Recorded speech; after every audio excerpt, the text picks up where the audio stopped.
This is Rolling to Die, episode 123.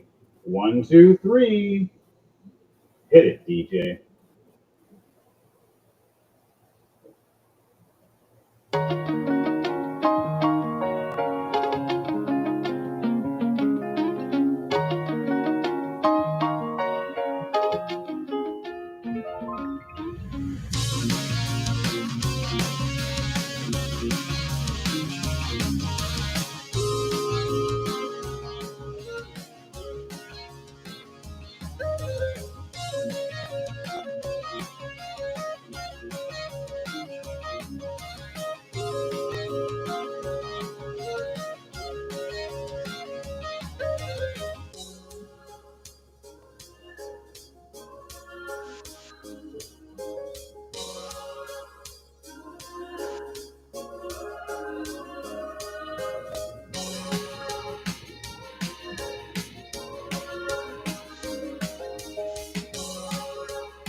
It's a scream!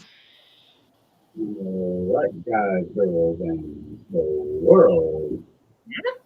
As you today, your main host and game master, Henry Monmouth, known as Mayhem the Hearthmaid.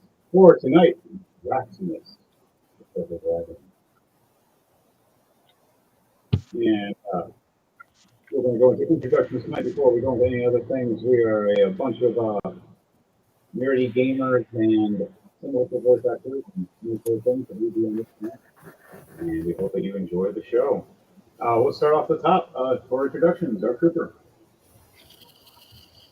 Hello, my fellow nerds. This is your friend Dark Trooper calling from a secret location called aka my couch, with my faithful companion June the Beagle. I will be playing Flemeth the Janitor. That's it. All right, and next, Leiden. Greetings and salutations, everybody. It's yours truly, Olion72, coming back to you today to play as your favorite card-dealing warlock, Merrick. And last but not least, bringing your music and also playing as Droll Ajir. I am DJ Thunderbase. Woohoo! all right. So, on that note,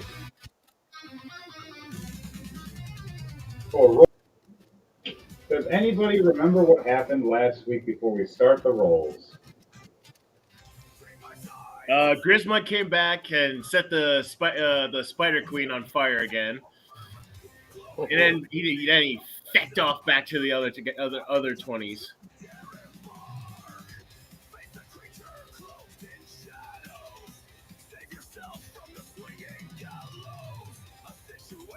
If I remember correctly. Yep, so that was part of it. Was you guys were in a pub. You found out there was a giant meeting of royalty of all places around the whole, how can you say, the whole world itself, the continent that you're on. The Dwarven Kingdom was there, the Were Kingdom was there, and many others to meet the King and Queen that have changed their decrees lately for some strange reason where they were what they used to be. You guys bring the princess there, and as you did, you went to the pub and met, even for Fleming himself, he got to meet his, could be his father, Dead Axe, the king of the dwarves.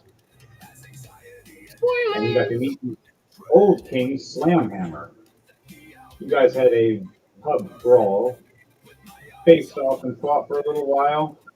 The princess lost her mind for a short period of time thanks to Edward Knight and his specialization of speaking words in the shadows. Took a lot of us to try and calm her down, but we managed to work You out in guys the finally end. calmed her down before she blew up the pub. She might be missing a hand. We'll find that out later. But half of you stayed in the pub area, where the other half of you were trying to go get some rest. As you left off to the other area where the rooms were, you met a group of cultists. The cultists themselves tried to assault and attack you to try to take the princess. As those who were defending and fighting back defeated the said enemies and the cultists at the time. The rest of you were in the pub cleaning.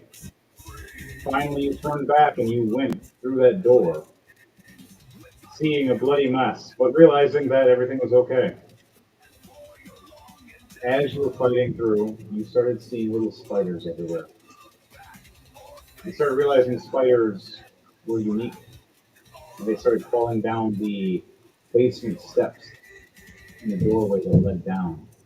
As you traveled down the basement steps, down the hallway, finding a unique torch that is constantly lit, and another strange orc that was a mad doctor that came from another universe. As you guys left him, he ran off to his own little place. You've seen a hole in the basement, a giant hole in the wall with webs everywhere. You faced off and killed 2 or 3 spiders in the process and went down the hole. Found it connected to the sewers, to the whole city and town that you were in, covered in spider webs, amongst other things.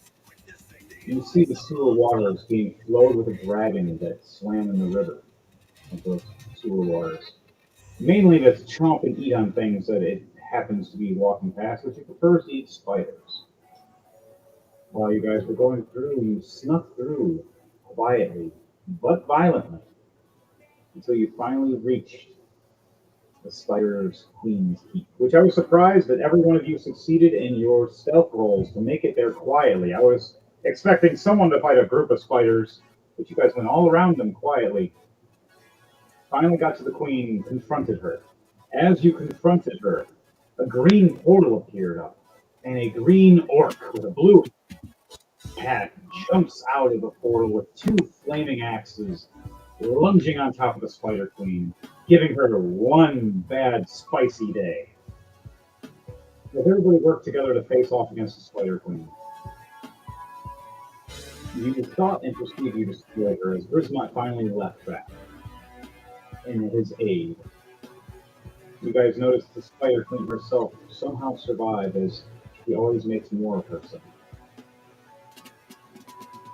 You realize, though, you did eradicate almost all of the spiders in the area because of a random portal opening up with certain said people of Edward Knight, Chrome Tombcrawl, and the Mad Doc Orc himself, setting some kind of unique bug spray explosive that became a mini nuke underneath the city, making it so there was a horrible smell that evaporated all of the water at the time throughout the city for at least a couple days. So as you guys led up the stairs and closed the door and sealed off the smell, finally headed back into the pub, where they explained part of the pub room is sealed off because of the smell in the lock and the damages of the spiders, but they can sleep in the back room of where the bar is. All of you guys laid down to rest. Each one of you. You closed your eyes, and then I'd like for all of you to roll to die, please. Everybody roll 2d20. Wow. Start with roll to die. 2 5s for Merrick. So you got a critical.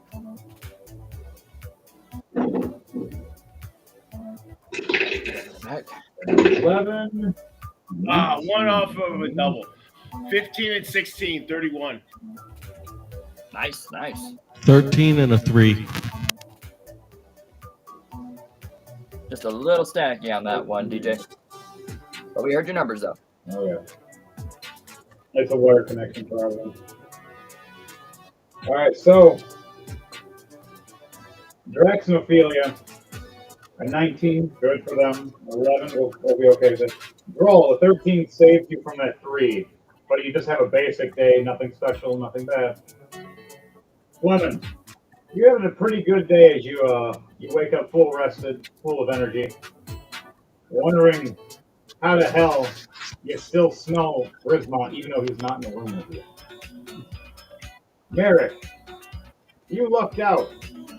As everybody else did their crazy stuff, you stood in the back and just watched all the tomfoolery happen last week. You finally rested, you woke up, you felt pretty good. You had a weird kink in your back, but when you went to go bend and pop, it popped back in place. Huh. You lucked out with those double fives from critical. Just like my last marriage. Wait, what? Merrick, he was married? But No. you'll find that out later on. Rolling to die. We'll find out in the future one way or another, folks. So, Stay tuned. all of you rest. All of you slept. I would like for each one of you to roll a perception check, please. The only one that gets advantage will be, well, technically, Merrick and Fleming. They both get advantage.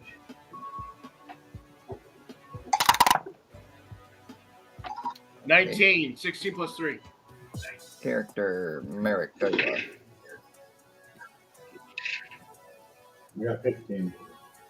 I better unplug everything in my room that's connected to the internet because I keep getting popped off. So let's save this part. I have natural advantage, and I rolled 2 9s plus 6. All right, let's still count the crit. Yep. So, Lyden, what'd you get? So my first roll was a 4. My second roll was a 17. 17 plus 2, that's a 19. Okay, so as all of you rested, sadly the princess rolled a nat 1. Ooh. She was out cold, didn't know nothing was happening, just waking up to what's happened. Drax and all the rest of you, occasionally you feel like you're moving in your sleep. You feel like you've been picked up. Occasionally while we're walking and, well, some are walking, you're sleeping and being carried. Your eyes open up and flutter, close back down, flutter again and close back down. The last thing you see as you open your eyes is a distance of the pub and realizing you're going up the hill towards the kingdom. And you hear, I'm on 3, these guys are awake. Take care of them now. As you blink and you see a fist. Fleming, you blink and you see a club. And for you, Drawl, you see the back end of a firearm. Well, that's not fair. Draximus sees the big end of a boot to his face, as the only one that gets carried nicely and kindly, quietly, is the princess. All the rest of you get led to the very entrance of the kingdom, broken and bloody, drop to your knees, and they set the princess down lightly.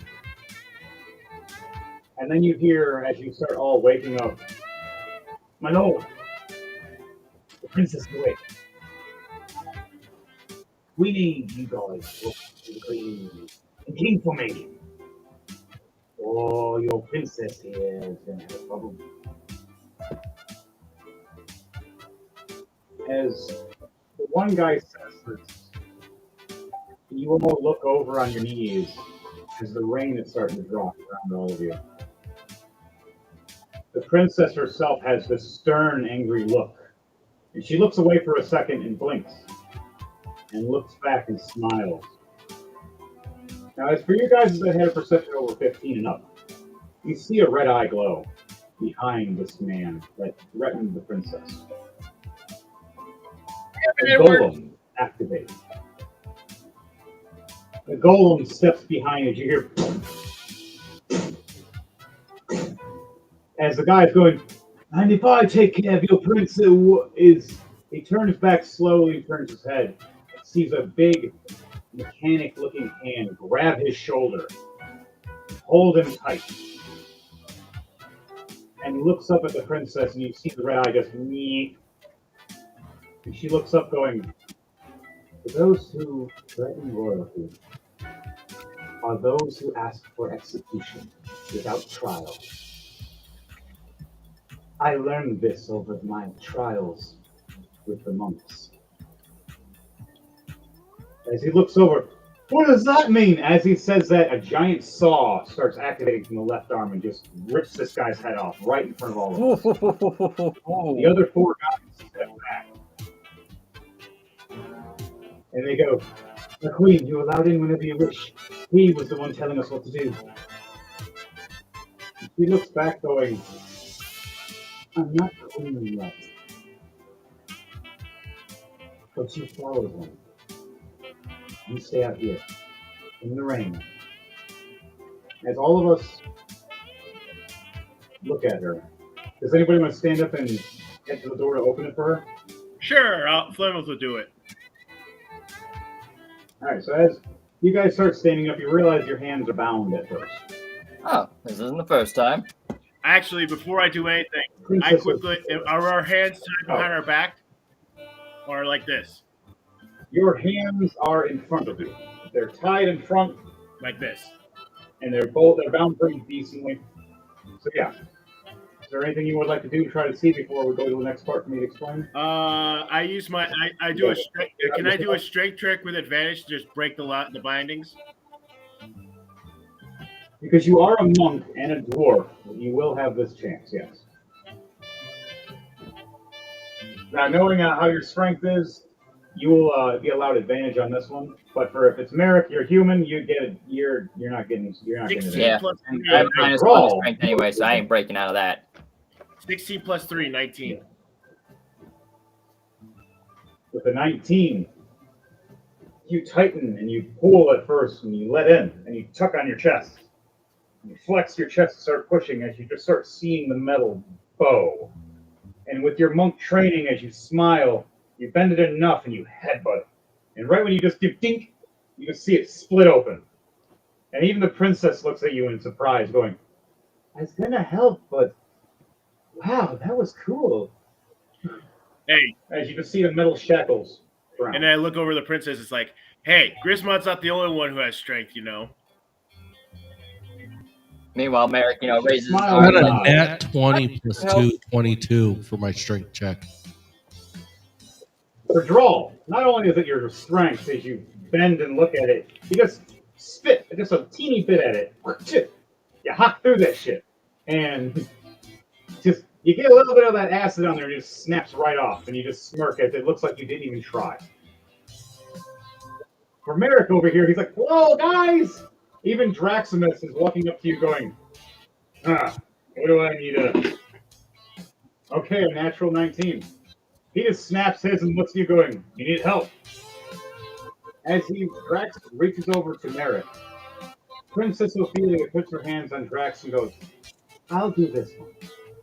And she looks over at Merrick and puts her hand right on the shackle. And you see the shackle just turn to ice. And she just smiles at you and goes, "Now try." All right. Now you get to do another strength check. Now you get advantage. All right. 12. A 12 with the ice shatter just barely succeeds with a level 10. You finally shatter it off. Looks really cool, kind of misty around you. Your wrists are a little cold though. Red marks around your wrist. Yeah, I definitely got some some frostbite on his wrist for a second. It'll be coming off in a minute, but man. Now all of you are standing at His the hands are doorway numb, as this too. all happens, and the Is princess looks over that normal? as the door finally gets opened by Draximus. As the golem is standing there guard, watching these four soldiers. Do all of you enter the kingdom? I mean, the door's open. Might as well. Ladies first. The princess looks over going, I want my guardsmen to go first. I want my protectors. Henry, do we have our gear? I enter. Yes, we do have our stuff. They just picked us up, tied us up, bound us, and took us here. All right, They I'll decided go not to to force take off cards everything. off So the top of my deck they're just to trying be to safe, sneak. and then I'll go and walk in. As all four of us walk in, Draximus, Drawl, Flemon, and Merrick, Princess Ophelia at the very end of the tale, before she closes the door, stops and looks at the golem. Execute them for trying to kill royalty. No begging, no pleading. What they did was unforgivable. And she turns back and closes the door. As you're starting to notice, the princess is a little more mature now. She's not being as childish anymore. She's coming home over a year later to her parents after being set off with a bunch of crazy drunken monks, witnessing some of the craziest atrocities on 2 out of the 4 continents on this planet. Cross. All of you finally walk in. All right. All of you originally right here, as that all happened. You guys hear a scream as the door finally closes behind you of guys going, no, no, please, we said we wouldn't, no, no, and you just hear a buzzsaw, and just guys screaming. As the door finally closes, the princess smiling with the door behind her closed. And then she shakes her head and goes back to a stern look.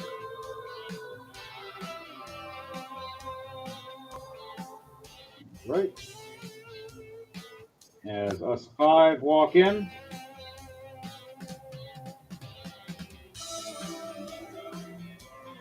Anybody want to do a perception check to see what they see as they walk in the kingdom? I will.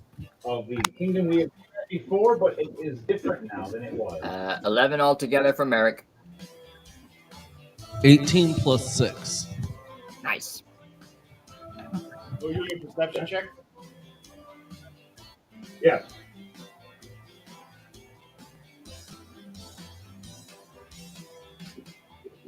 $14 plus 3. 14 plus 3, 17. Yes, sir. All right. And for me, I got a 15 plus 1. So I got a 16. We walk in. You see the beautiful tiles of white, red, green, all mixed around in certain shapes. And then you see some blue tiles on the floor.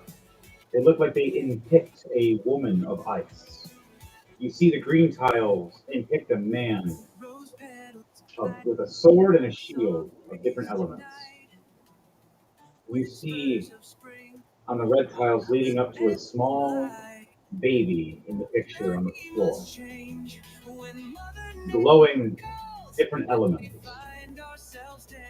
As you look over, you see armorants, you see standing armor, you see a few soldiers and knights, you see a dwarven knight walking towards you and a few others. You see some from different factions as they're different kingdoms here. You even see a large, elongated man kind of sitting in the corner, just seeming like he's uncomfortable because he's big and everybody so small to him. And he doesn't want to touch anything to help him from anything. You look forward and see this spiritual, brass-looking giant ball. You would say is about 16 feet by 18 feet around, maybe, in circumference of height and size. Maybe about 12 to 14 feet high, in a big circular diameter, with a bunch of slice marks across it, like little slits all in this giant ball. You see it slowly rolling across the floor of this giant area we walked into, with little blue glowing eyes. Each little slit, it looks like there's something scanning from a distance, looking around. finally it comes to a stop as all of us walk in. As some of us seem like a threat at first, it rolls up to us, and you just see a ball at first, and then blades. A 14, 16-foot ball just sprung itself up, rolling on you all. The giant blade as a dwarf walks up. What? And who are you? What do you guys say as a dwarf walks up asking you to help, and who are you? Silent voices whispering on the breeze, silent figure. We are the hired bodyguards for the princess. We come in peace, hopefully not in pieces. That returns to you. Yeah. I think this dwarf is drunk, as Drax says. Well, yeah, I will. Well, the kingdom's here. I have to have fun. But He ain't drunk, he's freaking dwarvish. as he looks over and sees you, you're another dwarf. You look really familiar. And you're You almost super look like observant. King Renner. And my dwarf gives him a very withering look, like, and you're super observant.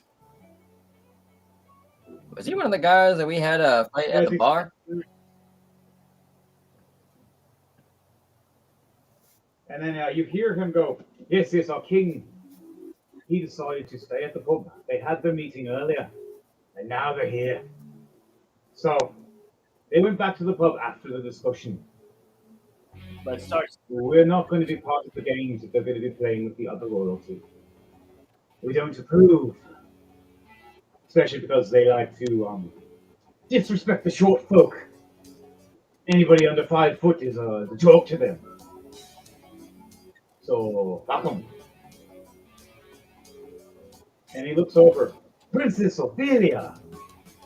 Droll! Aisha! And he bows. The guardian and the princess. And all the rest of you, thank you. As he's saying this, another man walks up.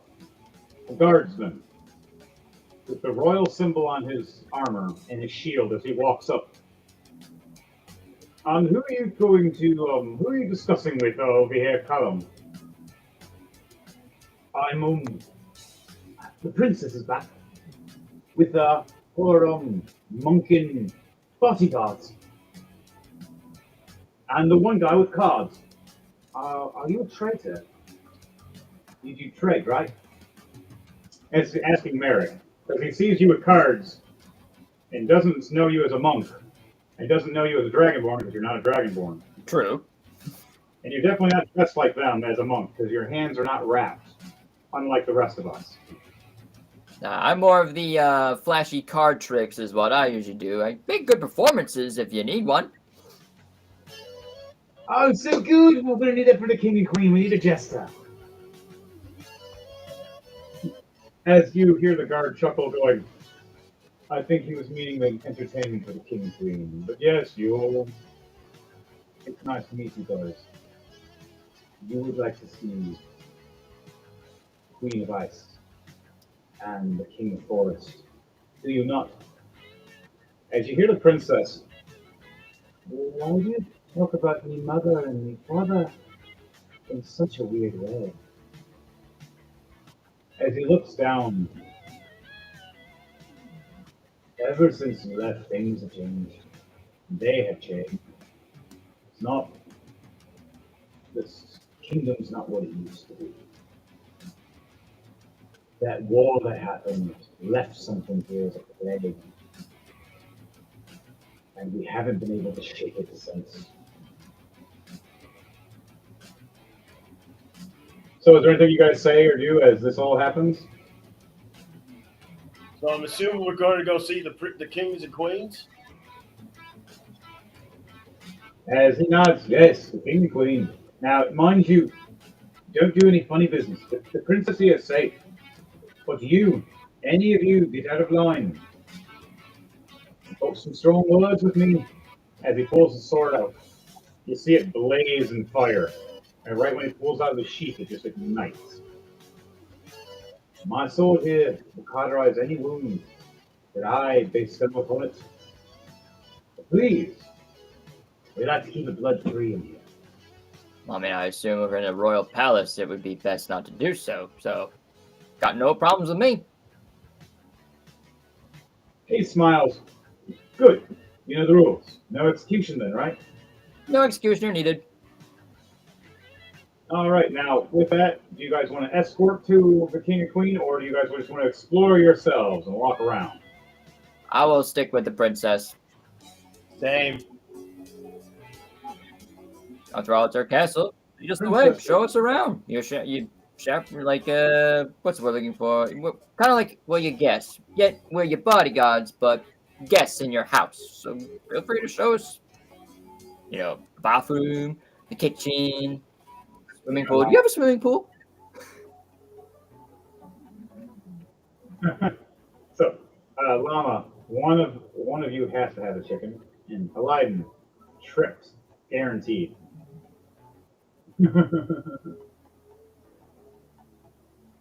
All right. So that was the comments from Llama on Twitch for everybody. Hey, Llama. Yes, we have YouTube and Twitch.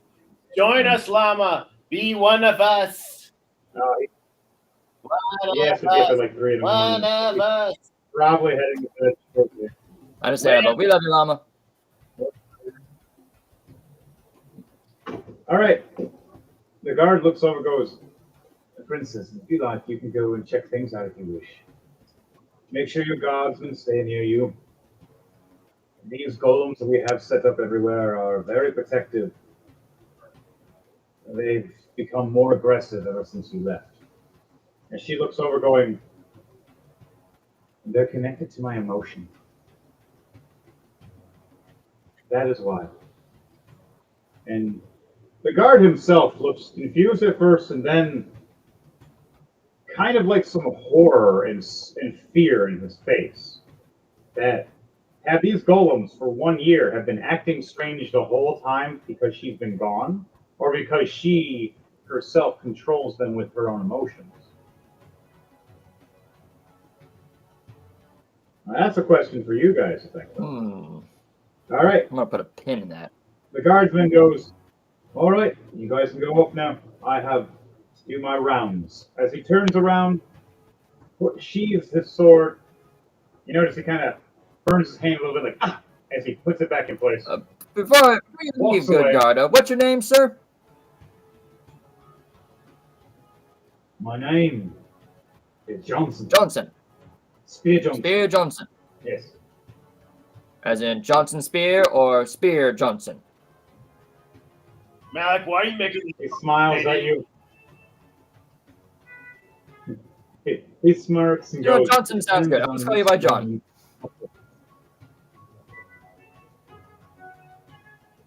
He smirks and walks away.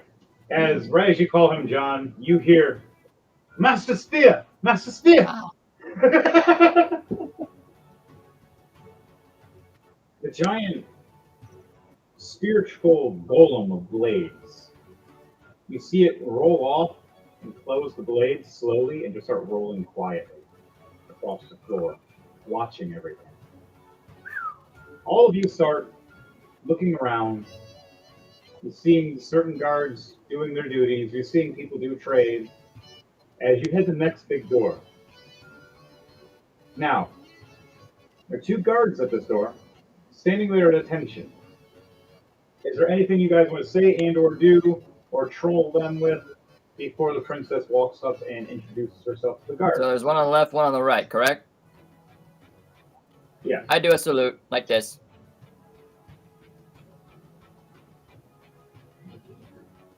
They look at you with the weirdest look.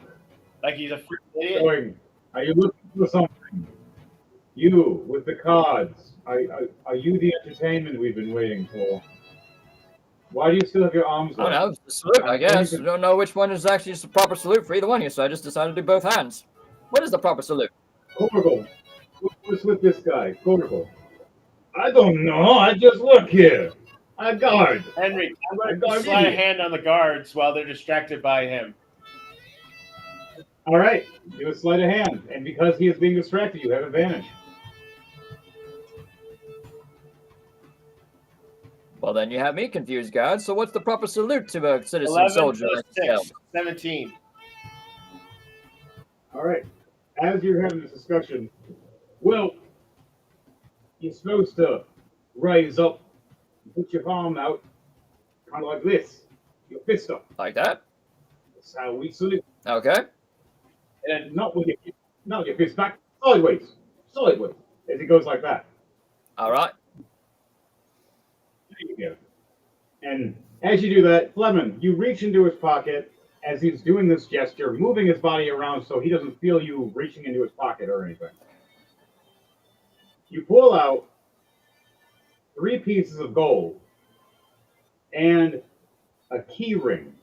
Also, accidentally, while you pulled the key ring out, a small piece of moldy bread. Oh, gee, what I always wanted. Ew. All right, but now you have a key ring. It looks like it's the keys to numerous doors around here. If not, it may be a key ring for the cellar, for the prisoners, or any prisoners around. You want to keep the key ring? Yes, I do. Mark. All right, guys. Princess Ophelia walks up as you do this. Yes, the salute is with your fist in your arm, like this. Got it. I'm surprised no one ever showed American. I'm new around here. Sue me. And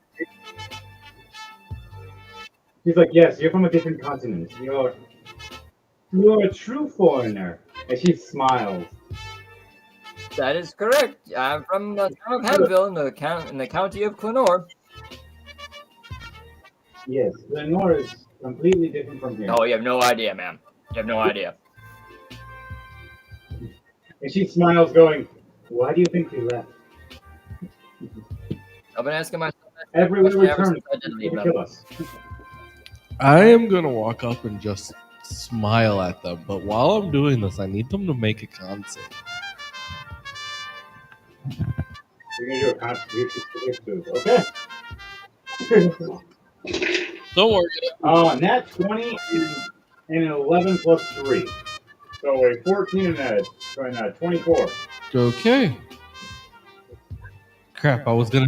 What happened? I guess if they really want to, you make a perception then. Nat 20. Wow. Okay, so what was happening is I smile at them and a large waft, like a scent just wafts over them of poison. He farted. And it's just because of where the gland is for my poison spray. Yeah, so like I said, you farted.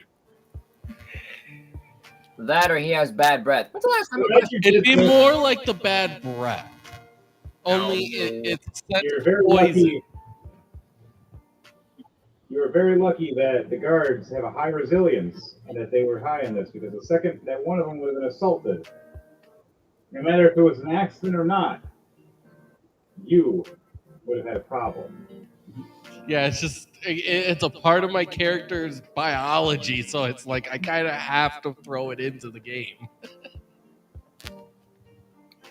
As you guys all walk past and leave this ghastly part, yet the door closes and all you hear is, "Oh, what? Did you do that? Oh, I didn't do that. It wasn't me. Oh, it must have been you." Oh, as Captain Spear. All right, guys, why are you? Oh my! Who did that? Which one of you let one go? Right at the door after the princess walked past. What is wrong with you two? She better not have smelt that. Oh, I feel like I'm gonna. Oh, And here, burn. I can just hear now. No. You just hear this. I did hear, smelt it. Nate, you hear some clanking and someone getting hit profusely. As one of them got falsely accused, and the guard is starting to beat the other guard. The door closed jeez. behind all of you. You meet the next room. As you see a few guys talking, having a discussion. You see 2 of them. Well, if you want to see it, I'll all you to roll perception check for you're in the next room now. 6 altogether.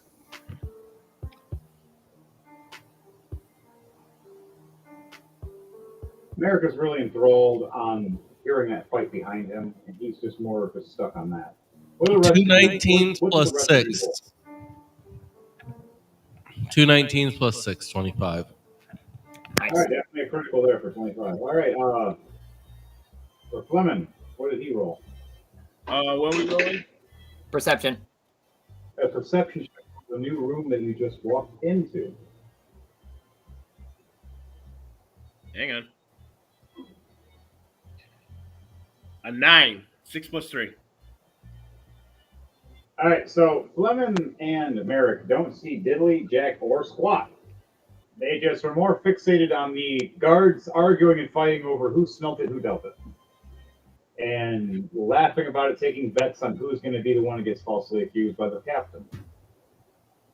After that, though, Drawl and Drax, both with 19s, plus 5, plus 6 for you. They see the room, and they see 2 men arguing. They see 3 or 4 men talking and discussing and doing a trade. They see a golem walking around, scouting. As you look up, you see the towers in the second floor and the levels. And you see guardsmen of all different types walking in different direction paths. Some with firearms, some with crossbows, some with bow and arrows, some with just magic in their hand looking around for something. Just to make sure someone's going to do something bad. Someone's going to get hurt, we just don't know who. As you guys see the 2 men arguing and fighting, for Drawl, you and Drax both here. I am the one that owns that land that you decided to kill the cow on. Because of you killing the cow on my land, you have to owe me this much gold for disposal. I don't do no shit. I don't give up. I'm not from here. I don't care. I killed a cow. Yeah. What you can do about it? Fucking bullshit. Bag of basic. You just called me and insulted me. For my land, you killed the cow. On my land. Look at it. We're talking about this. How the fuck you will? Again, what you gonna do about it? Fucking pussy. I don't give a shit. I don't care if you're 2 big feet taller than me. I'll slap the living hell out of you. You listen here, you little cackling prick. And he kicks him in the shin and goes, ah! You kicked me. Yeah, do it again. I told you, you little fucking prick. I'll beat your ass. I don't care. I'll half your size and I'll kick you twice as hard. What's going on over here? Oh, this guy, yeah, he was a cow, you know, he was bugging me, and I happened to just kill it and just feel his line. He threatened me, saying I had to owe him gold and whatnot now. It ruined my pub night. Well, did you kill it? He Well, ruined did you it. kill the cow? He looks over going, well, that's up to you to find out now, isn't it? Now, for any of you that want to know the truth, you can do an insight check. I will do an insight. Yeah, sure. Why not? Or he's just talking crap. Because he just doesn't like this guy and he wanted to kick him in the shin. 10 plus 3, 13. Net 20 plus 6, 26. Alright, so, Clement, you believe that he did kill this cow. But, in all reality, Drawl, you're knowing he's just bragging and boasting because someone else did it. And he's taking the fall for it deliberately. So, it's up to you if you want to call him out or not, or you can talk to him quietly, like, who really did it? Or you can just I say, will hey, use my cantrip message. So that way no one else around can hear it. Only he can hear it in his head. I know All right, nice. that you're covering for someone. It'd be wise to just spill the truth. who the fuck? What the hell? I don't need to tell anybody nothing. Who the Don't fuck are you? react. Just spill the truth.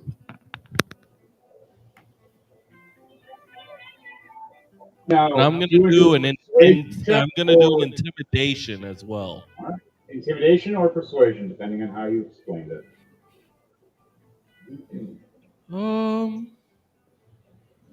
It'd be more of an intimidation because I'm trying to scare him into into just spilling the truth.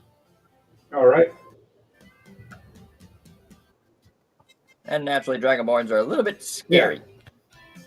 So roll Okay, with it's with your intimidation with advantage. with advantage. I rolled a 3 the first time, but with advantage, nat 20 minus 1, 19. Nice.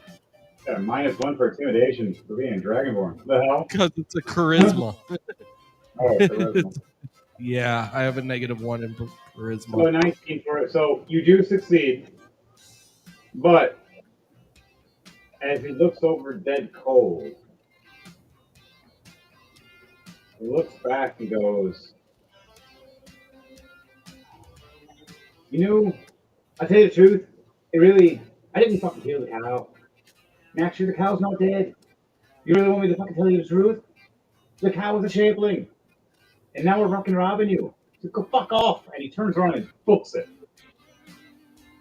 Can Fleming trip him? And with a 15 plus 8 for his acrobatics, he fucking dip into that door. You got to beat his acro. Drax is completely trying to reach for him with a nat 1. Falling down. I turn and reach for this little guy, and right when I go to swoop at him, I just fall right down on my ass. I got him, bud. Oh! I got an idea. Have him make a dex save.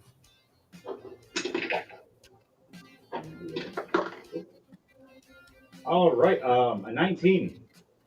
Dang it. He beelines it to the door, even the door is closed. I was trying to use earth tremor. So Right when I was trying to make the ground shake under his feet to make him lose balance. Right when A for effort. you try to do this, you see him jump up and snap his fingers and point at the door. A portal appears, of a shadowy portal. As you see a purple hand reach out and grab and pull him in.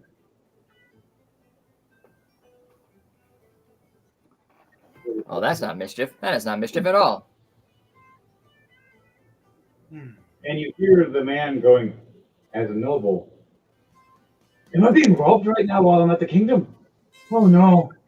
Oh no, no, no. I should be going." He turns and starts walking to the door real fast. Leave now, because he's like, "I gotta go check my place.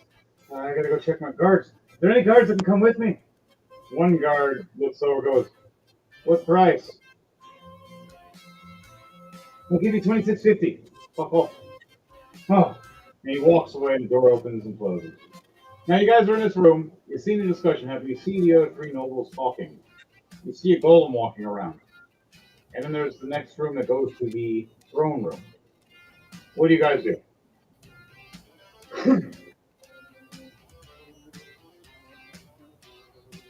Drawls is going to follow wherever the princess goes. I agree. Princess Likewise.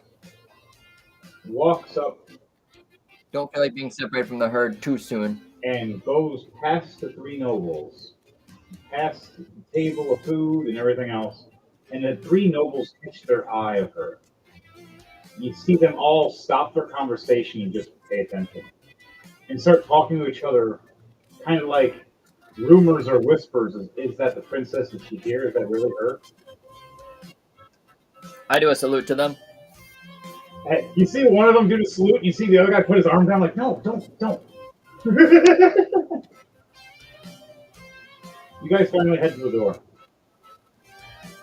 You notice this time there's no guards exactly. It's a giant door, Strange. and as you walk up to the door, you notice from anybody that had a perception that came in this room about 12 and up, it looks like a giant face. Kind of blinked at you. You see the princess look over and look back and smile and go, "Hello, Gregory. Been a while." As you hear a door, "Princess, hi. Long time no see." As his eyes open up fully and look, as you see that the eyes are about 1.5 feet big each, width and height. What all you guys do and react to this giant door that just spoke to all of you? Ooh. I feel like we've been here before. Have we had this situation like this before? I think we On have. that first talking. Wasn't it on the? Oh yeah, it was on that ship.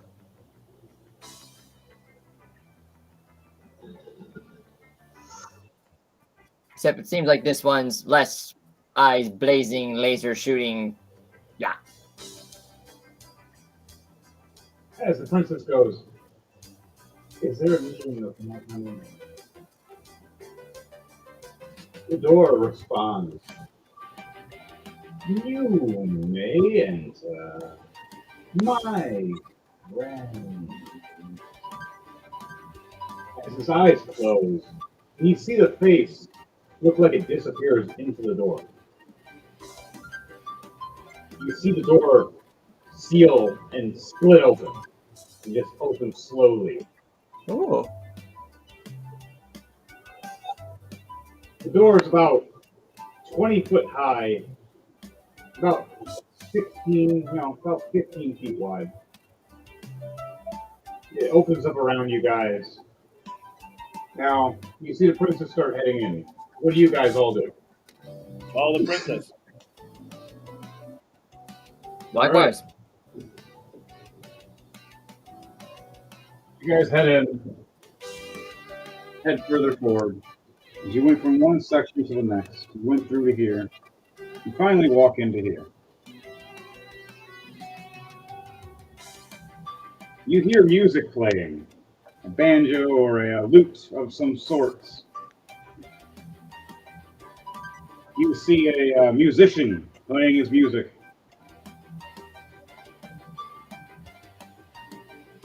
Or at least hear him at the time. I'll do a perception check for all of you to know.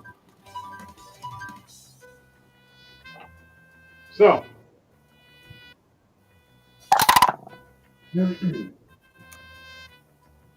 what all you see when you first enter? Let me know what your perception checks are, and I'll tell you. 11 plus 2, 13 for Merrick.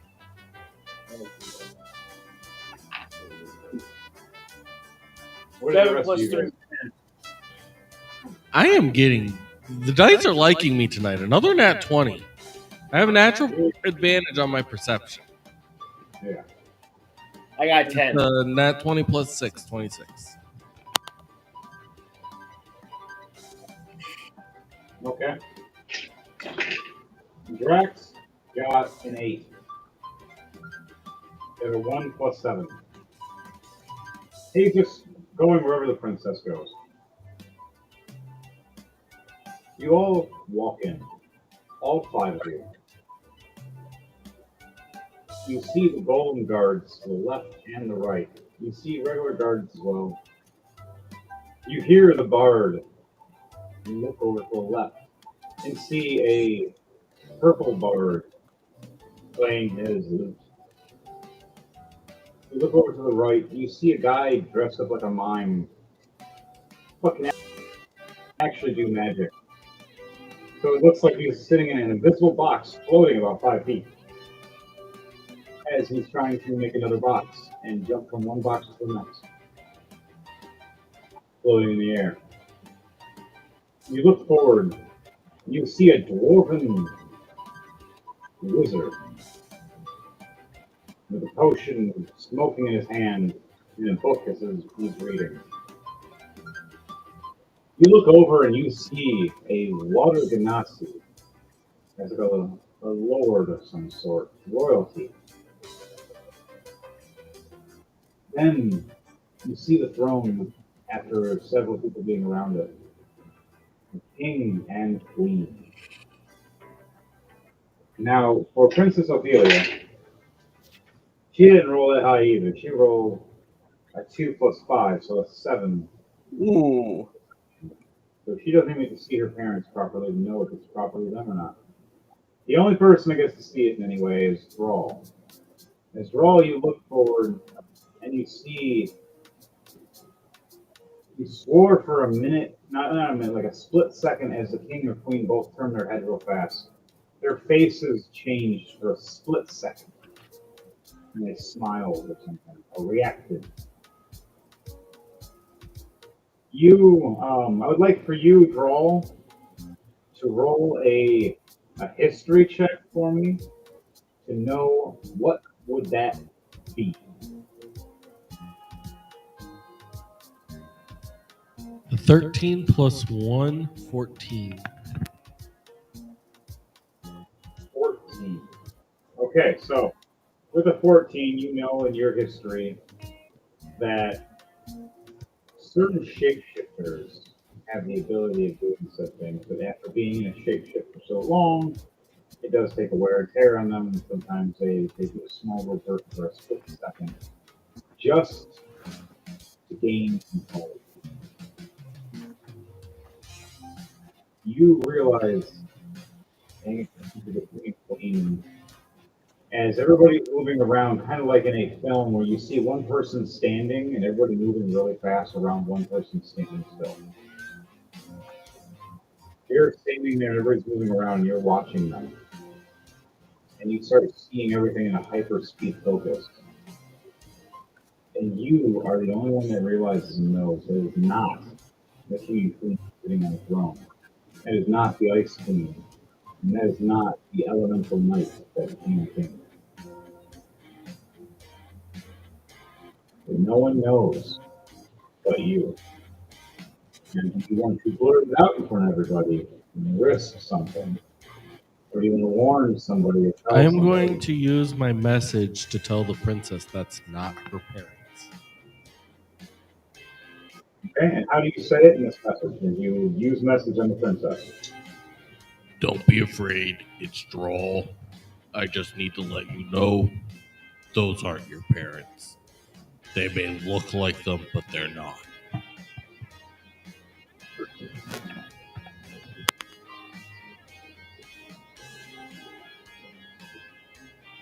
For a moment, there's silence.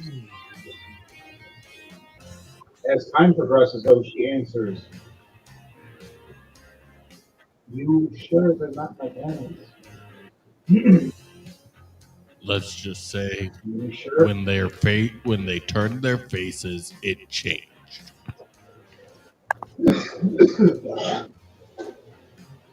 Unless your parents can change their look, that's not them. Are you telling me they're shapeshifters? Maybe That's what it Doppelgangers looked look. like. If we expose them right here, it may not end well if we're surrounded and they all believe it. We have to find a way to get them to reveal themselves. I could probably do something. Let me try this. Have them make a deck save. Is this magical or is this ability? Magic. As you go to use your ability, you realize it doesn't work. Now, with that perception that you roll, you see in this room, on those thrones, on those golems, anti-magic runes. You see on the floor you're standing on anti-magic runes. Even on the chandelier above you. Start realizing magic is not allowed without permission unless you are of royal and you're working with them. If you see the wizard that's sitting over there as a dwarf that's using some magic, but you're noticing the runes under him are glowing blue, not red. Princess Ophelia responds back to you going, I can't use magic right now. I'm barred. I'm never barred in my own kingdom. What's going on? As you hear the king and queen speak. Ah, our daughter, welcome. You and your companions. Ah, you come for your coronation, I believe, but I believe we have something else to say. He smiles and all the rest of the guards around.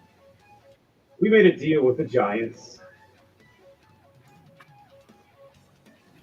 and we play a game. So, unless you have something dire to tell me, we're going to be doing something we call giant bowling. And the winners get new land and keep. And I chose my giant champion. I'm hoping we do a strike right on all of you. I mean, on the pins. As the queen looks over, going, yes, yes. You're going to be the star of the show for this. This will be a coronation. I hope it becomes a strike.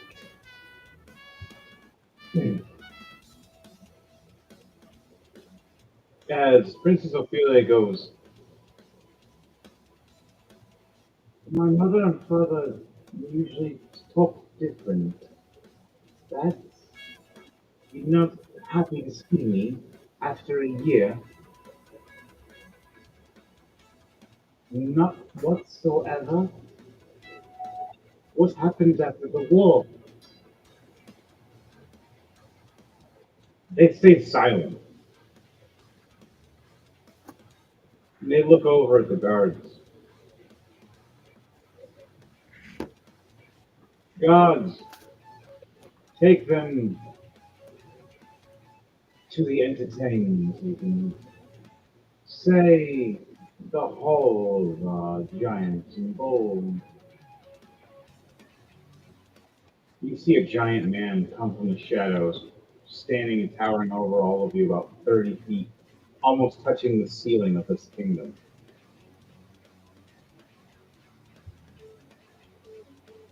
You come with me quietly or violently. And I think it'd be best if we comply, folks. You're lucky my friend Griswold's not Right. here. They're very lucky. All right. Drax looks over and goes, just here to protect the princess. That's my job. All right, guys. They all start surrounding each one of you. They put bindings on you, each one of you. Now, does anybody want to do anything to counter these bindings while they're doing something sleight of hand, something quick, something smart? Yeah, I'm going to do a sleight of hand. Okay. As they lock all these on all of you. Do I get advantage? While they're being distracted, you do for this because Princess Ophelia is arguing right now. She is upset and trying her hardest to control her emotions as you see her hair changing back and forth. Well, in that case, I got a net 20 plus 6. It's funny. You get these locked right on you, and they even like make sure they're tight.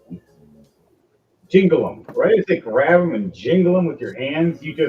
You grab something and do this as the jingle, and right when they walk away, they fling right off, and you just look like you still hold them to look like they're on, but now they're completely open at your chest. As you can now use them with the chains whenever you like to wrap around or lock somebody else up instead. what does anybody else do before we start walking and heading to the next area? Knowing from my experiences from being in capitals before and royal houses, I'm just gonna comply. So I'll go ahead and get shackled again. I'm changing. You're gonna just transform everybody. Now, is the transformation? You're a druid, aren't you? Yep. It's wild shape, so it's magical. It's part of you. Yep. There's something you can do. What are you doing? As all of us getting shackled, we had Fleming, he just unlocked it, so he can pretty much get out of it and get everybody else out. We have Merrick go complying. We have Drax just standing next to the princess, making sure that she's okay as they're both getting shackled.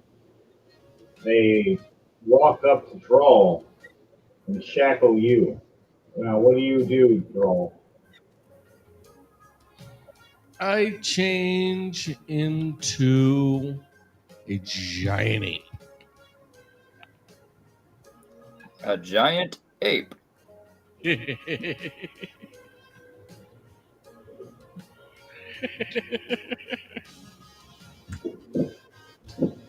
guys got any bigger shackles? Because it looks like you might need some. Back in the charger. You transform into this giant ape. All big and scary and in front of everybody. Yeah. Wait, is that my cousin? But you realize the giant's still a bit bigger. Size comparison. Just a tad. You get up all angry and swing up, and I'll just tell you next, right after with the rolls.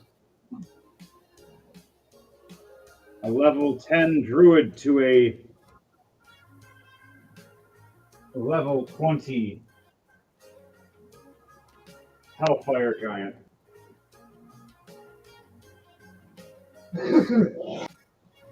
He reaches for you for a grapple.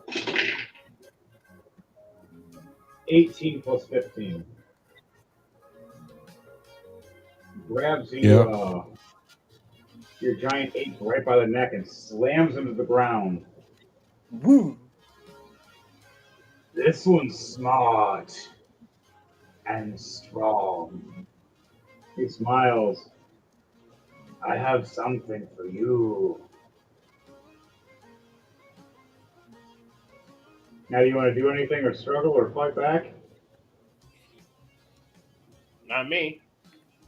I know my All limits. the rest just seemed like a kaiju battle for literally a split second, kind of like when Hulk first fought Thanos. I'm gonna try and do a strength check. All right. My dwarves would get kicked like a football. I leaned to Flem and said, "How far do you think this is gonna go?" I think this is going to go as far as it'll go. 13 and I have a feeling that plus, going to butt kicked. so 13 plus 6. Yeah. 19. All right. Nat 2 gold on the 20. great ape. Yeah, nat 20 plus 10. So a dirty 30. You I had struggle 2 gold with- pieces of Flem. You won that one. Your giant ape does push back for a moment and gets up on all fours again. And the giant looks at him and smiles and goes, I love when they put up a fight. Backhands you at first, and as he backhands you, you see a giant flaming mace crash down top of your skull. Plymouth leans over to Merrick and goes, I told you. Here's your 2 gold. Thank you. Yeah, with a 23 to hit.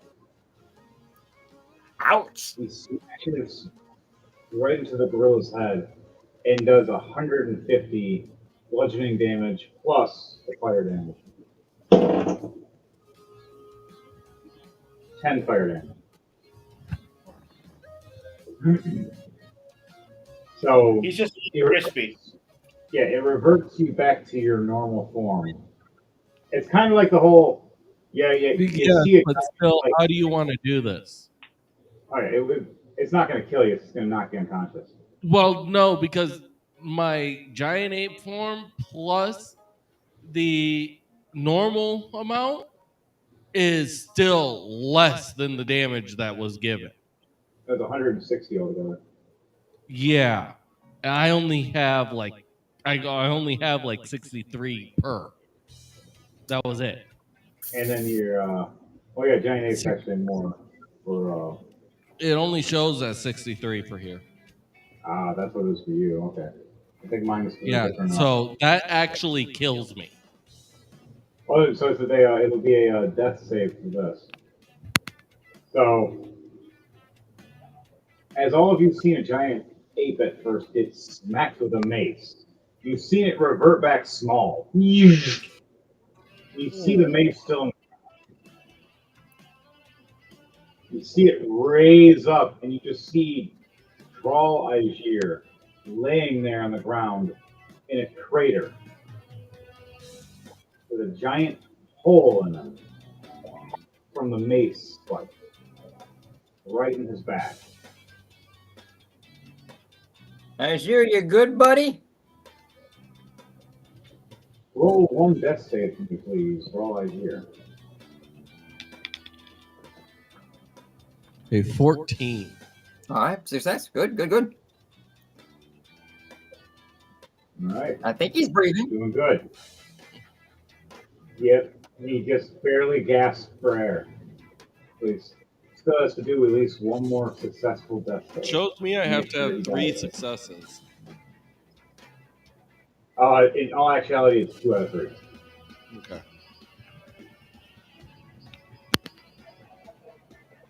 So, if you do get all 3, you come back with a little extra health. If you do 2 out of 3, you come back with 1 health. If you do successful, like a crit, like a nat 20, for your third roll, you come back, I think it's like half health or something, or full health. I can't remember what it is exactly, but it's something special when you do a nat 20 for your best save.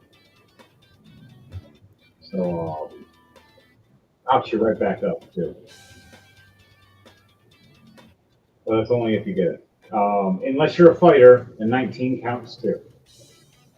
Nope, it just says if you roll a 20 on the d20, you regain 1 hit point.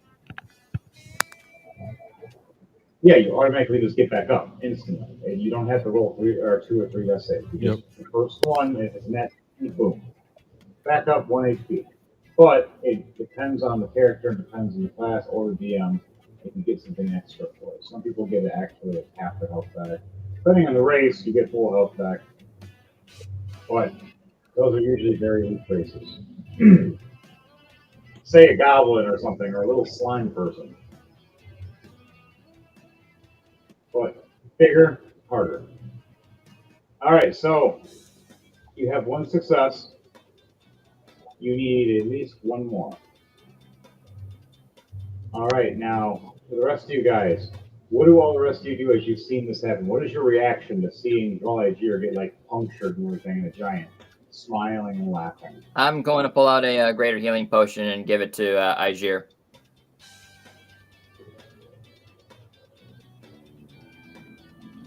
You start walking up and you see the giant man look at you at first, and then stop and go,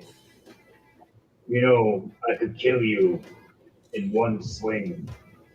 But Flemeth looks at the giants like, wouldn't it be more entertaining for him not to be dead? he looks at you. Roll a persuasion check with advantage, please, if you say that.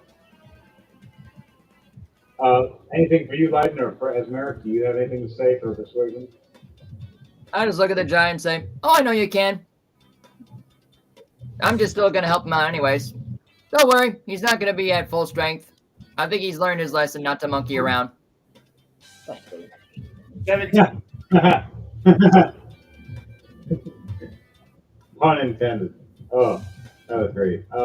He actually chuckles at you and laughs. Now, what'd you roll, Dark Trooper? A 17. You succeed. As you hear the giant laughing hysterically from Merrick's joke, and he agrees with Fleming about the entertainment. And how much hit points do you give Draw? That's what I'm working on right now. Draw, you get 13 HP brought back to you. I too throw him a great potion too, and that's 44. 4. Yep, it's 4d4 plus 4 on top of that. 13 as well. So plus that 4 So is 26. 7. 17. Nice. All right, so 17 for you. Okay. So that's 30 points altogether.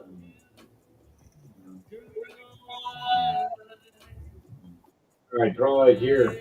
As you're laying there and handing these potions to you, your hole in your side where the mace went through starts healing up. Yeah, you stop coughing up blood and you can breathe again properly. You realize that you're monkeying around quite a bit, though.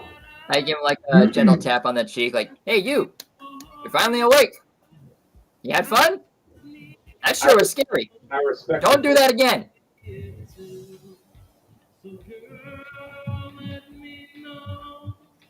That's hard. Yeah, I love it.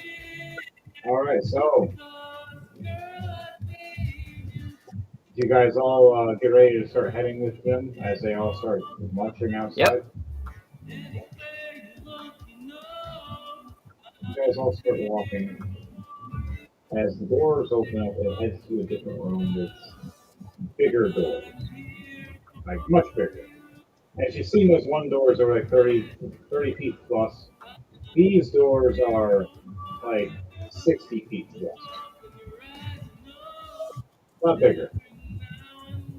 The doors are not thousands of pounds, but tons.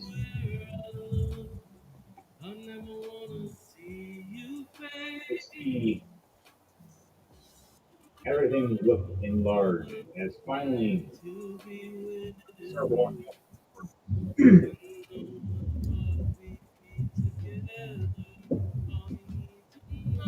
All of you. There's one giant walks you all there.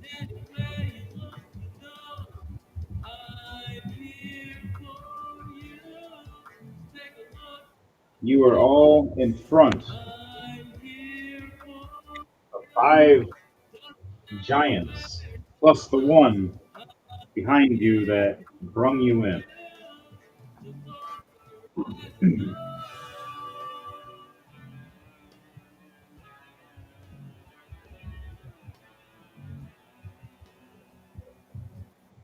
The giant walks up and goes, "We will entertain my loyalty.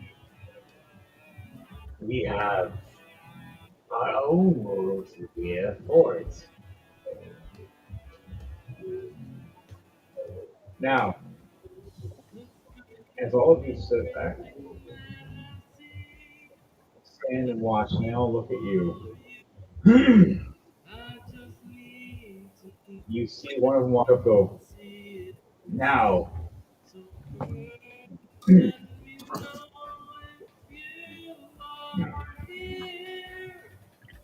giant woman, the giant engine, giant flaming camera, walk up and explain. "We play a game here. For all of you, it is trial punishment. For us, it's entertainment. You take your criminals and those who wish to be publicly sacrificed for the gods. We do it our way." As you see this giant bowling ball looking structure, solid spear in the hands of one of the giants. You see her drape it up pick it up. I would all of you roll a perception check to see what you see in this bowling ball. Okay. That is a 19 altogether. 17 plus 2. 6 plus 6, 12 plus- 12. 12 plus 3, 15.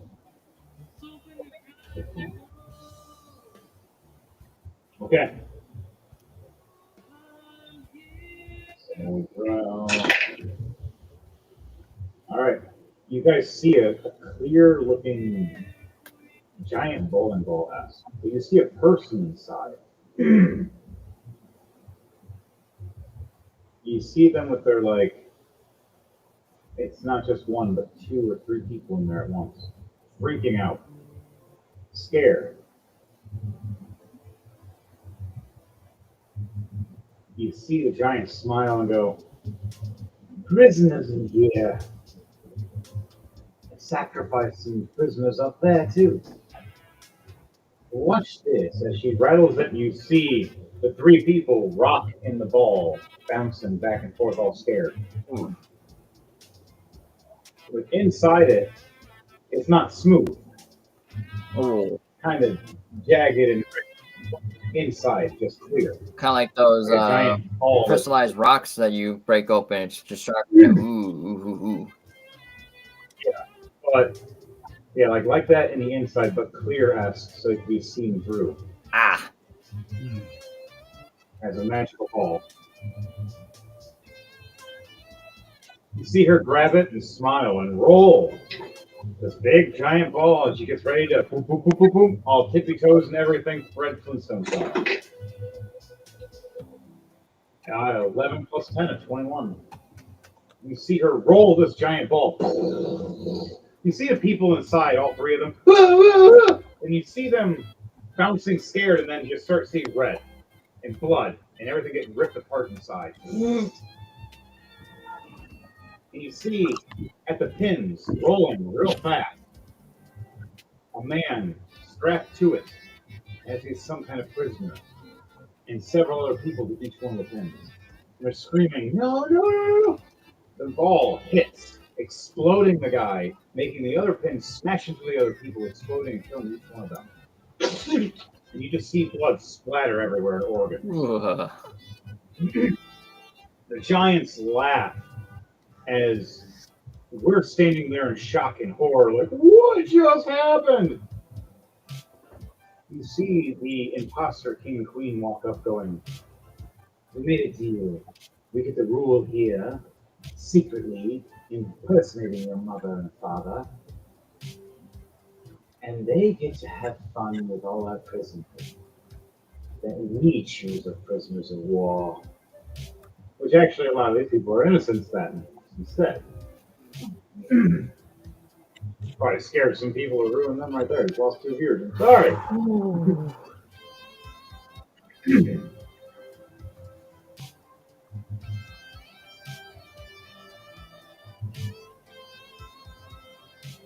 What do you guys say or do when you hear this all?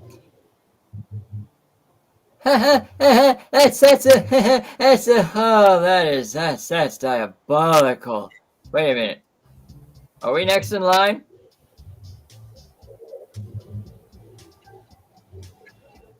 As you say that,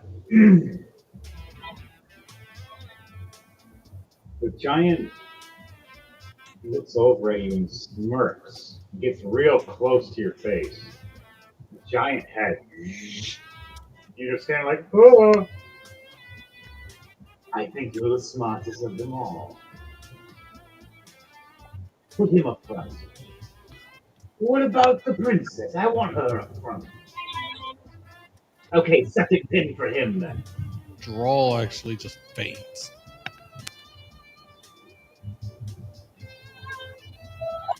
After all, he looks at you and they go, "Maybe that one in the bowling ball." No, it's too dirty right now. We wouldn't be able to see it." True.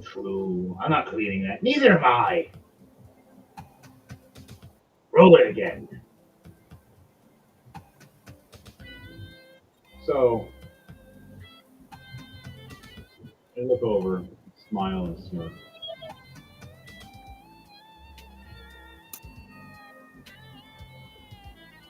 Who goes first?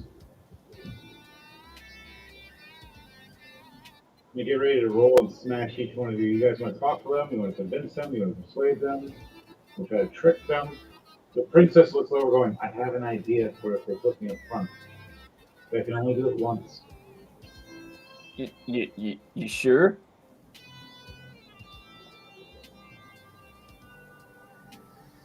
Now, Lemon is already released technically.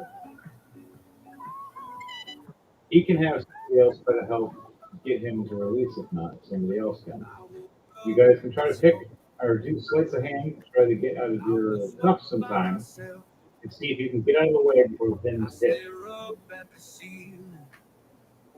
And then there's a chance to locate them barely. I'm gonna look at the giant and say, time out. Can we do a huddle to see who we all decide who's going where on the pins?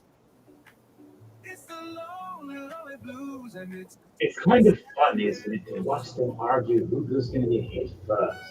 I mean, isn't that I part of the do fun? too. Who are you gonna hit first? We want to make it a challenge for you guys, right? I'm still shackled. They smile and look at you. Roll persuasion check with advantage. All right.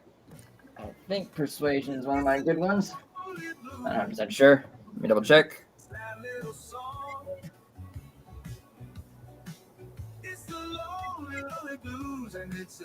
Persuasion. Okay. Woo! 17, 18, 19, 20, 21, 22, 23, 24. 24 altogether. 16 plus 8. We nod and agree and let you guys have a few moments to All right. Guys, huddle. Wake up Ajir while you're at it. Ajir, wake up! All right, guys. What do you guys all talk about and discuss for a plan? Okay, first off, we gotta get out of these damn I have shackles. a timer here, and I'll put this 2-minute timer to see what you guys discussed in that 2 minutes. Droll's first- still unconscious. Bro, now's not the time to take a nap. Wake up, buddy! Drax bows down and grabs Rawl and lifts him up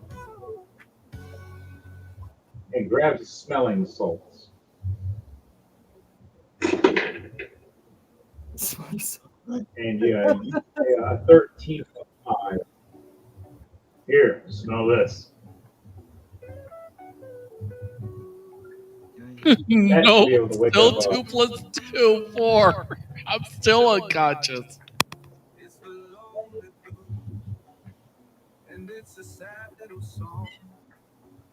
Literally been sitting here rolling Constitution saves to try and get up, and I keep rolling low.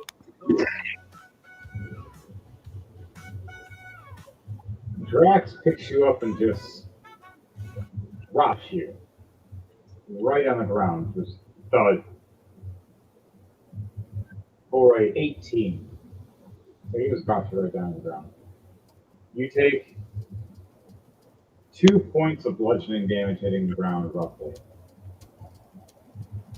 Alright, so what do you guys plan? You have less than a minute. All right, first off, guys, we gotta get out of these shackles. Second off, Princess, you said you had a plan. You need to be in the front. You want to be in the front? I can make a ice curvature for them, shooting it back at them. Okay, that sounds like a good idea.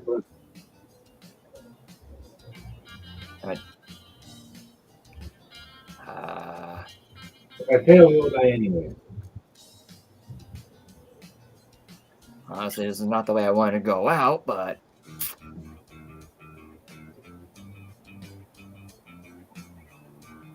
I got nothing in my inventory that could save me, that could save us. I mean, I have one idea, but it requires me to get a hold of you guys, and us being right now wouldn't be a good situation. It's a one-time offer. We can Lemon, bounce out of this. do you want to help out with any kind of sleight of hand to help these guys out while we're all standing and huddling around each other?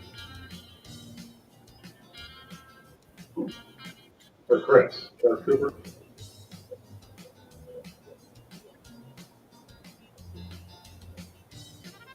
Dark Trooper.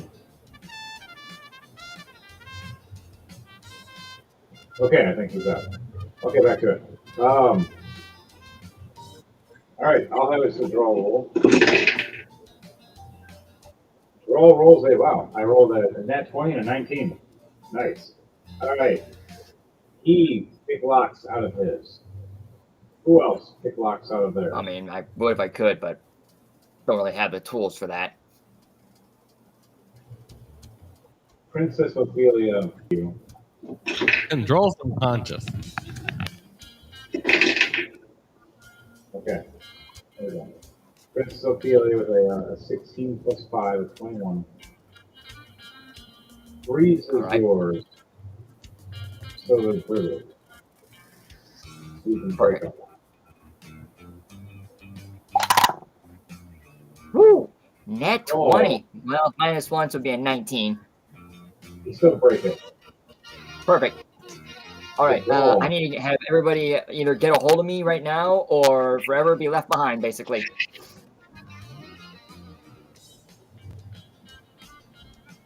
All right. Drax walks up and grabs walls and breaks through his stocks, making it look awkward as the Giants are like, what are they doing over there? I thought they were supposed to be talking. Why are these guys struggling over here? No, you said you wanted to go to the 4th pin, you wanted to go to the 9th pin, and you want me to be in the 2nd pin. Gotcha. Okay. And I have them doing this while people, putting their hands on my shoulders, around my chest, whichever it is. I'm going to cast my 5th level spell, Dimension Door. Okay, how many people can you transfer with the Dimension Door? It's an instantaneous, and that's what I'm looking for to see if I can grab how many people am I able to take. It says I can go about 500 feet. Thanks, Occupad.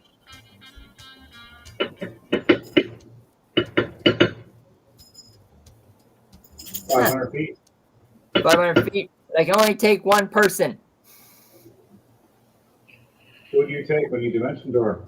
I mean, unless I do, let me check. I got one of these things. Yeah, let me see. The dark one. Reroll. 4 times. One spell over there, so you can perform an exotic right of 1 minute. An expanded pack spell. Nope, that's not it.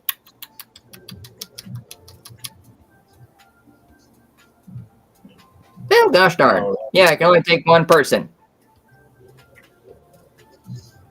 Yeah, you said that already. So, Trying to check to see what else I could do. If I could work something out with my dark patron, like, hey, buddy, one-time offer. Can you help me out with this one? so who is your Dark Patron and what is his attitude?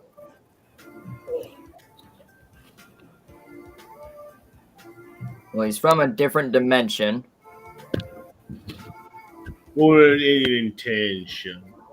He's from the abyss, basically, the dark realm. Okay. Or should we say the shadow realm? If you know, folks, you know. All right. So roll a D100 for me. All right.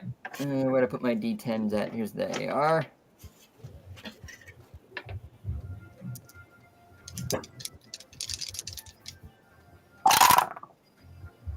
$77.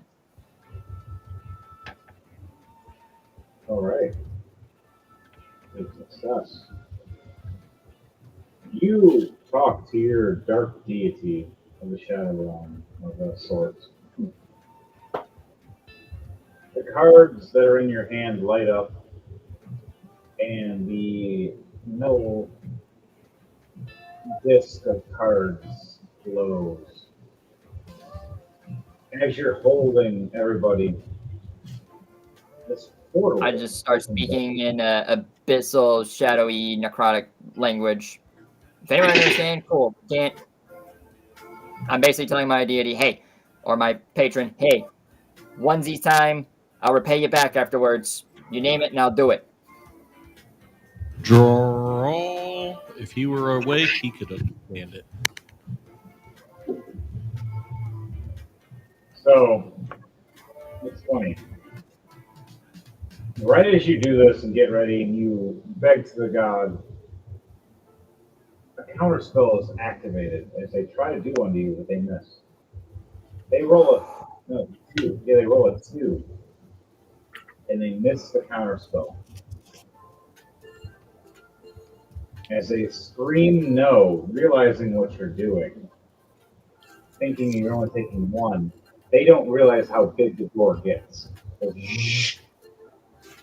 And widens up, and you hear in the back of your head, Merrick, like something putting its hands in the back of your shoulders, and they put their head right behind your ear.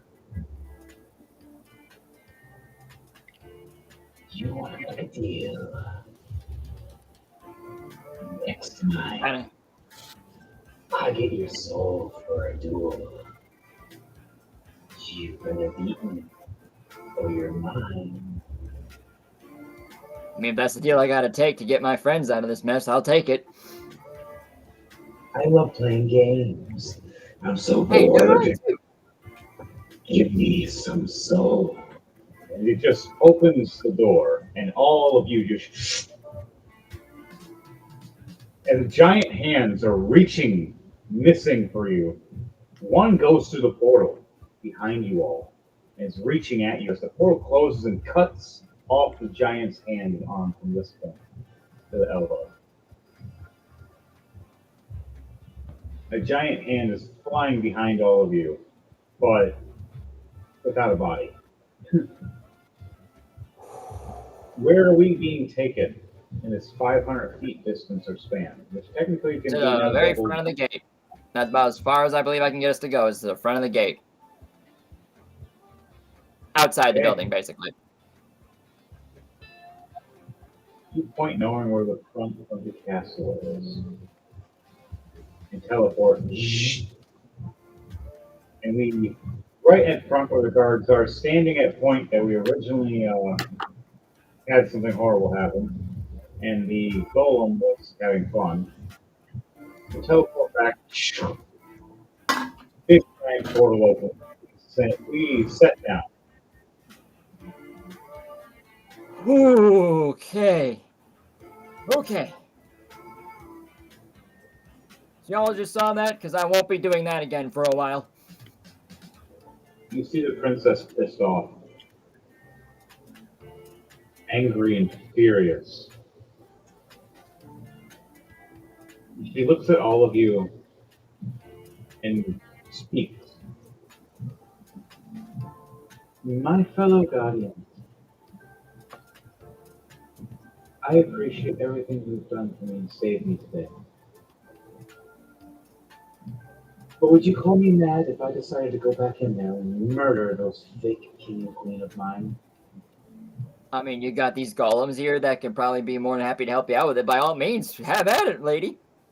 She smiles at you and goes, you heard and you saw my plan. The only thing that listens is the golems. I think all the rest are not my guards. I think they're all changelings. Even Sir Spear Johnson? The only thing that they follow orders is what they see. And the golems know I'm real. And they know they're not. Who will follow with me to take on this kingdom? Well, right off rip, I'm going to pull out 3 cards and bring them out to play. I'm going to bring out an Iron Golem, an Assassin, and a Druid. Okay. I got a bit of an army right here that can help. What do you other two say for Dark Trooper and DJ Hunter Base? I have been trying to roll. Drawl is still out. He can't say anything. Dumping water on his head. If this doesn't wake him up, I don't know what will. I literally just rolled and got a 4 + 2, 6. Princess Ophelia snaps her fingers. You see lightning spark from her hand and shoot right up Thrall's ass. Wakes him fully up with a jolt of lightning. You are waking up now! And she shoots a bolt right at you. Because none of us are carrying you. As Drax is looking over, going, "Yeah, I've been carrying him for like Finally, a 15 Yeah. + 2, 17. He's awake! As you wake up not knowing what the plan is, as everybody else is walking towards the door. Fleming, what do you say as all this is going on? It's like, I'm just going to follow the keep following the princess. I don't know what you guys are going to do. I think the key word is we're taking back the castle. Okay. Draximus takes his big great axe and runs it across his arm, slicing his own arm, giving himself 2 points of slashing damage. As you see the weapon glow into a bright, holy kind of light.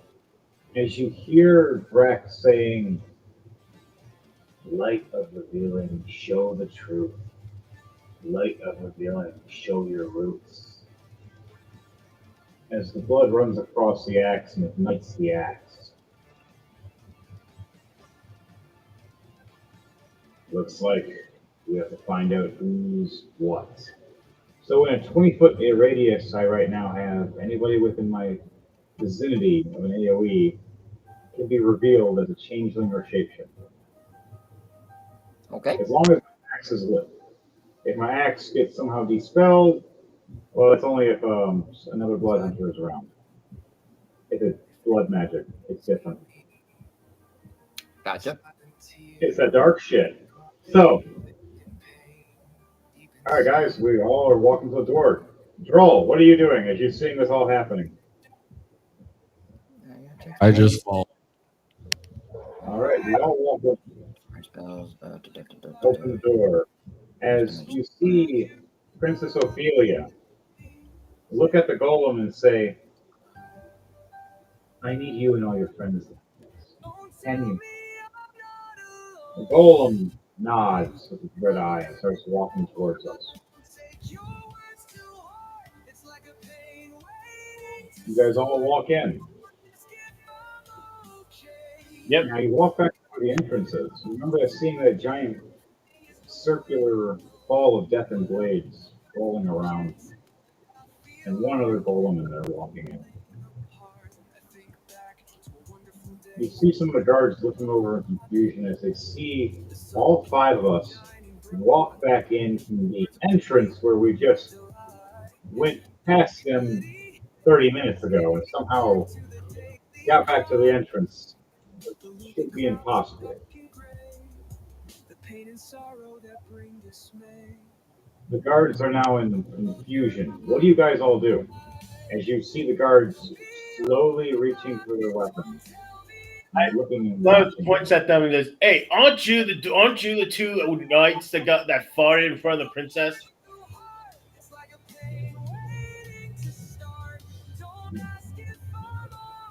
Roll a persuasion check with advantage.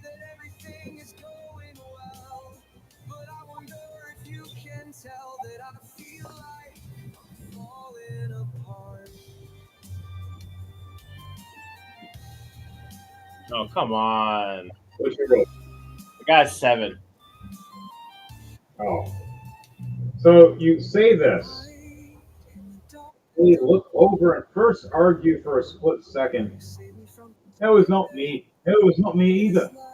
Wait. Maybe it was one of them. And they look over and they just their eyes turn black. Do they know? And as they say this, Draximus raises up his axe in the light. And all you see is their faces go from the human form you saw them originally into this pale skin, black eyes, and like dark looking teeth. Changeling. Yeah. Flemeth squints his eyes and goes, changelings. Yep, they're the same thing. Eldritch Blast. Everybody gets one reaction before we go into initiative. Eldritch Blast for you. What do all the rest of you do? Draw and Dark Trooper, let me know. I get in front of the princess to be her body. I put my body in front of the princess to protect her. Draximus standing next to Draw. Maybe that giant ape would probably be a good idea now, because there's no giants in here anymore. And he smiles, going, "They're all in one place." As Princess Ophelia smiles, going, "And they're gonna stay there and starve if I have anything to do about it." Does a What do you do, Draw?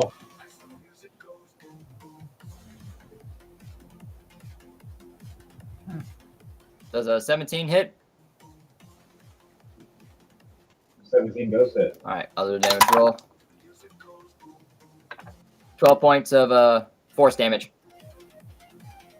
to one of the guards. Only use the wild shape one more time. All right. So if I were to use it now, I can't use it later. Is what I'm saying. That's perfectly fine. It goes for an hour. You have to make sure it's a big scary thing or something strong.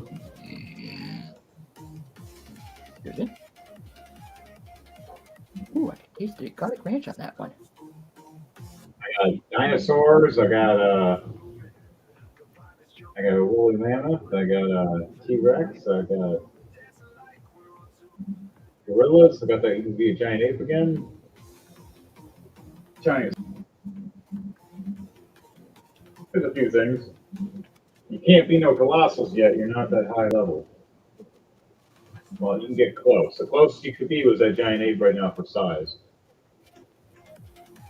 Besides, like a dinosaur, it's like a Triceratops or the Ankylosaurus or one of the smaller T-Rexes, not the big one, but a smaller one. What is the condition of the opponents right now? The opponents, there are 2 changelings in front of you guys. They just got blinded by me, so technically they can't see right now. And then there are 3 other guards or people that are inside the enemy. And we have 2 golems that are helping us.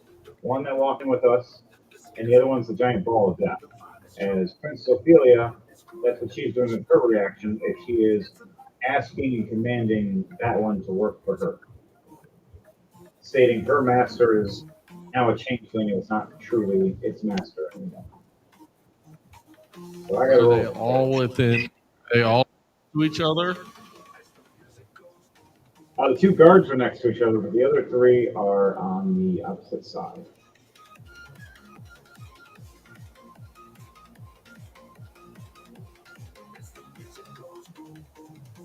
We got 2 guards that just got revealed right in front of us.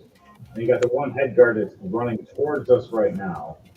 And you got the other 2 behind, with one's an archer, the other one's a mage. I'm gonna attack those ones then. All right, which Are one they do you attack? close to each other?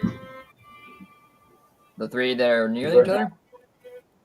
The only people that are That's close the ones to I'm each other, asking about. Are they close to each other? the only ones that are close to The each ones other. I'm attacking, are they close to each other? Oh my god. Which ones, the guards or the archer and mage? The archer and mage are the one I'm attacking. I just said that. I didn't hear that, but I'm asking. All right. So the archer and mage, they are close to each other. They're within 5 feet of each other.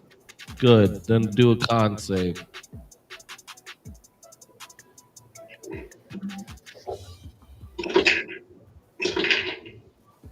3 and a 19. One fails, one succeeds. Okay, because I just did moonbeam. All right. So the moonbeam appears above them. So the one that failed takes 34 points of radiant damage. Nice. Nice, nice. The one that success took half of that. Okay. So 17. Yeah.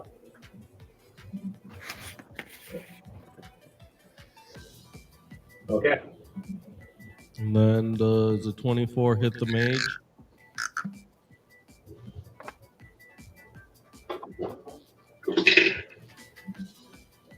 $24 does that. 8 more points on the mage from my musket. Okay. That's all your guy. Now, Leiden, what was exactly you're doing? And Dark Trooper, what exactly are you doing? There's one reaction before we finish it. The Eldritch Blast was a 17. Was it the two, the mage and the archer? Were they the ones that Drax used to show their faces that they are changelings, or was it the 3 guards? No, that was the guards. Okay, so I'll use the guards Eldritch are going Blast to reveal the other one. One of the guards. Yeah, because you hit one of the guards with the Eldritch Blast and succeeded. Yep. Dark Trooper, what did you do? What are we doing again? Sorry.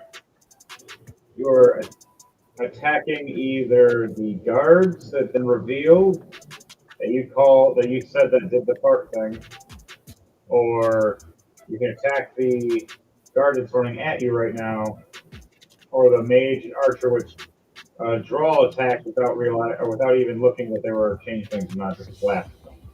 I'll attack the guard that's charging at me. Yeah. All right. So, what do you do? Your reaction before we go to initiative. I will use my quarterstaff to trip the guard that's charging at me. There you go. Okay.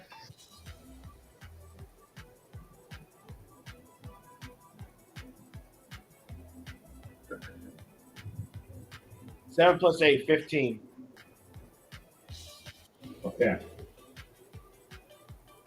You just succeeded. His AC is 15. So you do your damage. Yeah, I whack him in the side of the knee with my staff. All right, you make him crumble to the ground with that. Now, Draximus did his thing. Everybody else, now it's time to roll initiative. All right. 19 solid. 17 plus 2, 19. Oh, we gotta do reroll these. 2 plus 7, 9. 4 for me. 7 plus 2, 9. All right, so you go ahead of me, and I'm right behind you. That works for me. I got 15 plus, I think it's 3. Okay. We're at 18. All right, so it goes Fleming, Merrick, Drax, Ophelia, and then Draw. So, Fleming, you're first. You smashed this guy's knee and knocked him right to the ground. Now, what are you doing? And everybody remember to like, share, and subscribe to Rolling to Die and to DJ Thunderbase.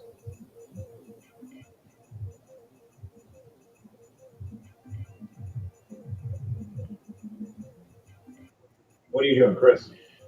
Like I said, I'm going to finish off the guard that's on the ground by whacking the back of his neck with my staff.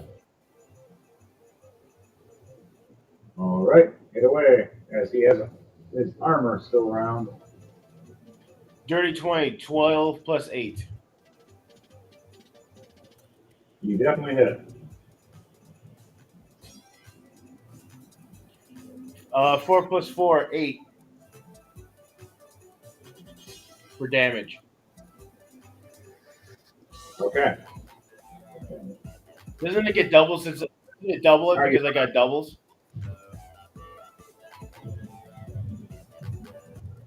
No, it technically counts as a critical in that way, though. It would be double damage, so it would be a 16. Okay. So that's your first hit. You still have one more hit for that, and you still have other things you can do. What do you do? Is that guard down for the count? No. You smacked him in the knee, knocked him on his ass, and you hit him in the back of the head, and then you're gonna smack him again. Or do something else. You gonna play golf with his head now? Let's do that. 4. I mean, 2. Sorry. 1 plus 8, 9. Damn it. You completely missed swing. You're not used to playing golf. Even with a big target, you just swing and a miss. Ah, damn, that was a strike. Now, is there anything else you do? No, not a strike. It's a strike. You can do another attack. There's nothing else I can do. Well, you still can do one more physical attack with a bonus action. Okay, fine. Let's do it. Let's try again. All right, try again. 5 plus 8, The first does 13. speed. 13's a miss as well. Ace still 15. Another strike. So and he's like shock and awe and kind of happy you didn't take his head off. He's like, whew. All right, Merrick, it's your turn. All right, I'm gonna go ahead and use my assassin character for one of my actions to use as like Eldritch Blast to have him run up and attack one of the guards. The one I hit with the Eldritch Blast, when I have my assassin run up to him and attack him. Roll, see if it hits. Okay, not bad. 16 plus 8. 18, 19, 20, 21, 22, 23, 24, 24 to hit. 24. D10 for damage. 12 points again. Okay. All right, so not dead, but hurt. It's all right. I'm going to use Getting close. my other cantrip. I'm going to use Frostbite on him. All right. 60 foot. Make sure.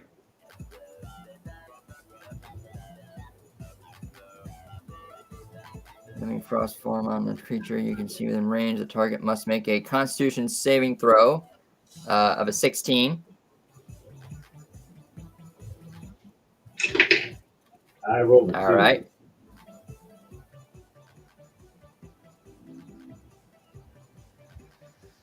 So let me see the damage altogether. That's 2d6 of frostbite damage. Okay, that's sad. That's only 4 points of frostbite damage.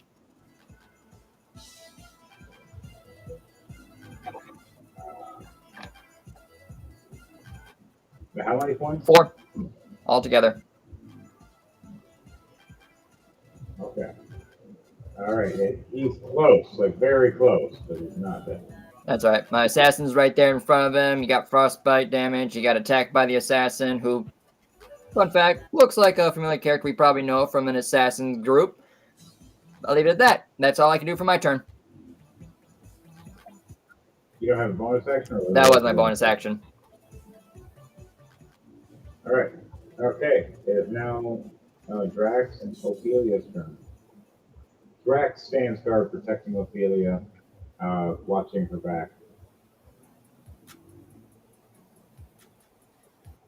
And I keep the axe up bright. While I'm doing that, I'm going to put Bloated Agony on the commander. You start seeing his flesh and skin swell up as he's trying to run towards Fleming. Well, after Fleming already hit him now. Now you start to see him swell. He takes 6 points of damage. Okay, my turn's done. It's Drawl's turn. Ophelia is holding her turn for one turn. I need those And two she, to make has another a- con save. Another con save. A 16. For both the archer and the mage. That was for the archer. The mage got an 8. So one succeeds and fails. Success takes half of 37. Okay. And now the mage takes 37. So how do you want to do this to the Nice. mage? Disintegration, it's a moonbeam. Mage is gonna have to fail. So you see this lady trying to cast a fireball and trying to launch at you. Right as she lights it in her hand, her body just starts disintegrating in the moonbeam.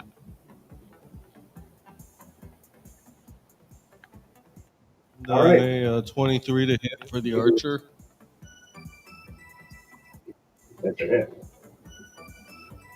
10 points of piercing damage from the musket. One more shot. A 16 to hit.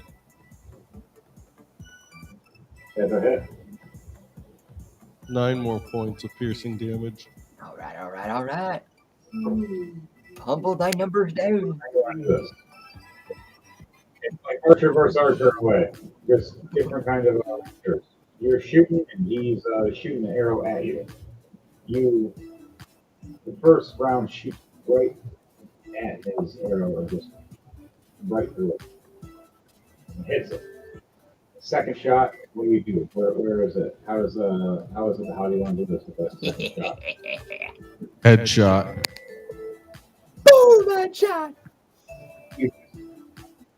Right? You've seen when he fired the arrow, and the arrow gets the shot, and he gets hit in the shoulder, and he's like, oh! And right when he looks back to look at you, the bullet flies right through his eye and just right out his ear. And just drops. And then disintegrates from the moonbeam anyways. Okay. Now it's the golem's turn. All right, golems. 2 guards that are at that door. The golem winds up in front of the door. Ring, ring, ring, ring, ring, ring, ring, ring. I gotta roll a few times. The thing attacks 10 times. Miss, miss, miss, miss. Holy crap. 2 6s, 2 8s. So technically those are crits, but those are 4 misses. 3, 8, 10 miss. 14 hit. So that 14 gets a +5. 17 plus 9. Okay. 3 out of 10 attacks succeed. This ball slams into the door itself, bowing the door, and then slashing both the guards severely. Both of them are hurt to the point where they're almost dead, but it's not enough for this machine to attack again. It needs to recharge. Its turn is done. The other golem now walks up and goes to the door, and he realizes the door has been barred. and is reaching its saw to cut through where the bar is to lock it.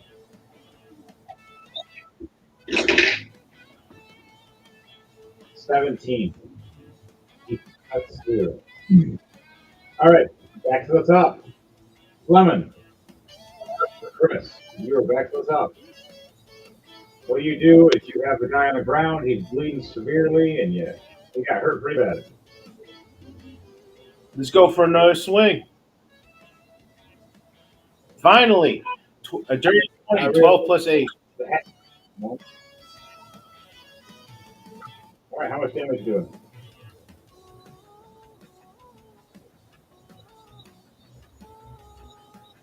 A 9, 5 plus 4. He only had 7 health left. How do you want to do this? As you're playing golf with his head, he laughed at you for the first 2 swings. Ha! You missed. What are you gonna do now? You jackass. I'm the jackass who's about to take your head off. Deal more of that shit. You even do the step back and get ready for the charging swing. And do the full putt head right to it. He sees it coming, going, no! And just head off. And you see a head flying in the air and even hits the well right down the hole. Hole in one. Hole in one. How you like them apples, you stupid dead git? All right. Now you still have one more attack, and then you still have one attack. What are you gonna do? If you have one physical attack, you still have 2 technically with your one attack. I'm going to move back to the princess to protect her, and I turn and Alright. pull my action for a reaction for later. Okay.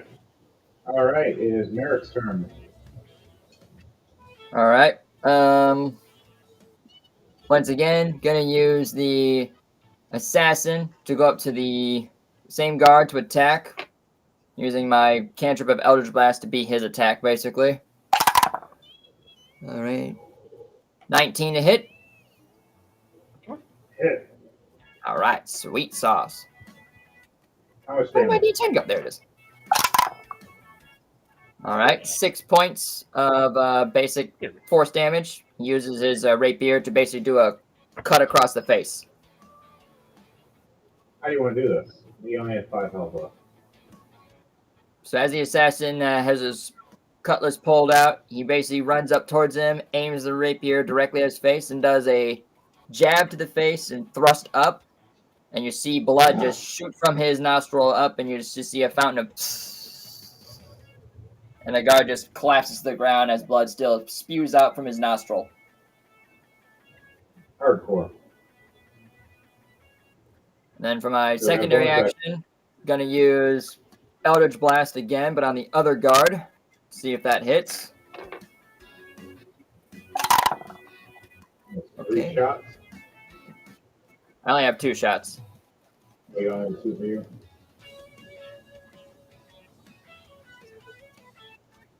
21 to hit. That's a hit. All right. 13 plus 8. How do I keep losing my D10? There it is. All right. 12 points of force damage. How do you want to do this? So as the next guard sees his buddy and comrade, get his face slit open from a rapier, he looks over and realizes, holy shit, my comrade is, what is that? A beam of aqua beam just comes shooting right at his face, and his head is no more. He has a stump neck that's just soldered in ash and soot. And then he just drops, and you see his body twitch from the whole experience of losing his head, kind of realizing, I'm alive, no, I'm dead. I'm alive, no, I'm dead. Ah. Okay, so you guys have killed all the enemies in the room now.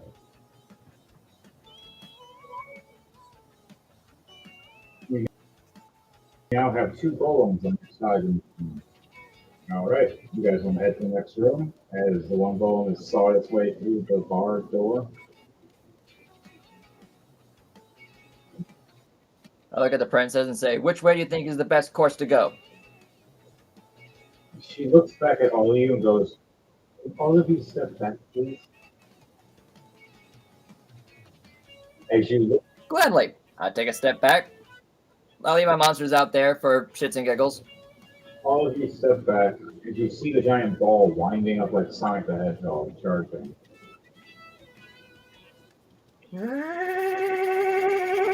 The Princess Ophelia touched the door and turned it to ice with a 21. So she definitely freezes the door.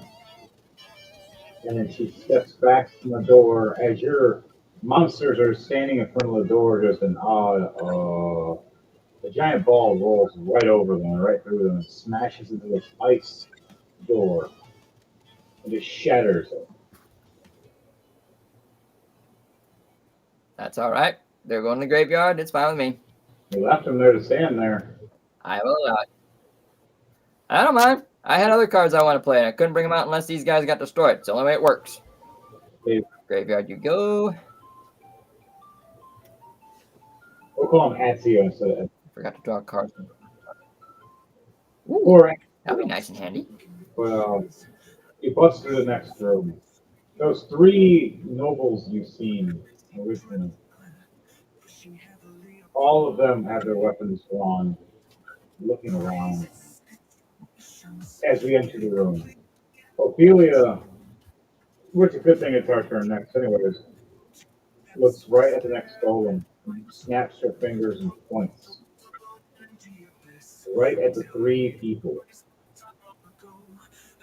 As you see Raximus raise his axe to reveal all three of them, the changelings.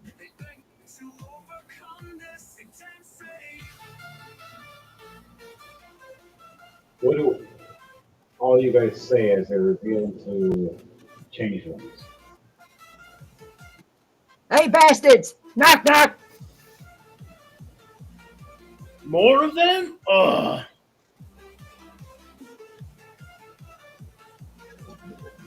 What do you say, Drawl? What's happening? You see the three royalty people that were there earlier.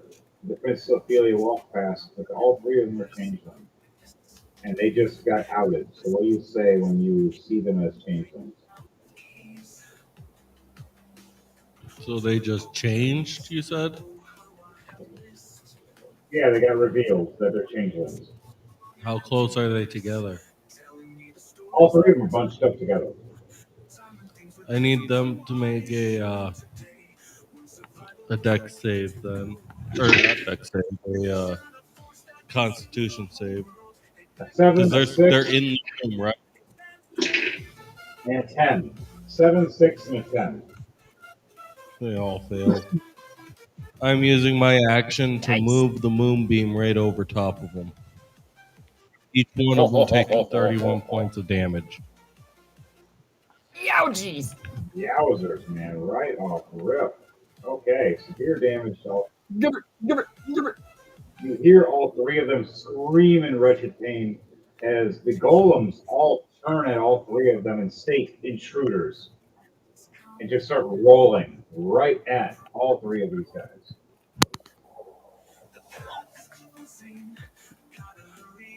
All right. So, roll. It is your turn. What do you do? That was my action. You still got a bonus action. What about your rifle? Pow pow! Yeah, I'll just use my musket. Now, mind you, there is a chandelier above their head. Does an 18 hit the chandelier? Yes, it does. You need to 15. I'm hitting the chain Standing link up to on drop the chandelier. Classic. All right. So let me roll. Damage. They miss. Each one of them They all missed their dodge. Every one of them. A 4, a 5, and a 10. They all hit by the chandelier. The chandelier itself, from the velocity and the drop, is 179 damage. Nice. So how do you want to do this draw? As you Phantom of the Opera like, how does it style. look? Now, how does it look for you with your rifle? Like, you do a trick shot? Do you do a behind your back with a mirror shot? Do you just not look and fire? What do you do? You aim it? One hand, I just take the musket in one hand. I just point it up at the chandelier's chain, and I'm just like, Goodbye. And you just see draw point this gun and just fire in slow motion. This ball fly out of the rifle and just hit the chain, just snap the link and snap the rope at the same time. As it's not a regular ball, as it hits, it just does a small explosion when it hits, making sure it separates. You see this giant, say, 25-foot around chandelier, probably a little over 1,000+ pounds, mostly with magical lighting and luminescence around it, making it so it can't be broken while falling with heavy weight and velocities. Comes down at about 25 to 30 feet drop at about 1,000 pounds. On top of these 3 unexpected guys. As they all look back, screeching, one's casting fireball to shoot, the other one's pulling out his gun to fire, and the other one's casting a spell of some sort, swirling around all 3 of them to try to protect them. A shadow under them gets all bigger while and they're bigger and still bigger. being burned by the moonbeam. Yes, bigger of this bright moonbeam that now a shadow is consuming over the moonbeam. They look up and see this giant chandelier and screech, cartoon style, eyes bug out, and just squish. And we're all just sitting there going, oh my god. Wow, that was hardcore. That You see was awesome. the ground itself gets caved in a bit, almost to fall into the basement area from the weight and slam. There. The Now enemy there is are just no more. flames. Even the golems stop and look at Drawl and just nod. Princess Ophelia lifts the next door and puts her hand at it. The door smiles. You don't need to have me forcefully open, my friends. I didn't know they were changelings. But if you insist that the king and queen not real, then all hail Princess Ophelia. And he closes his eyes and his face disappears. The door cracks. It opens up slowly.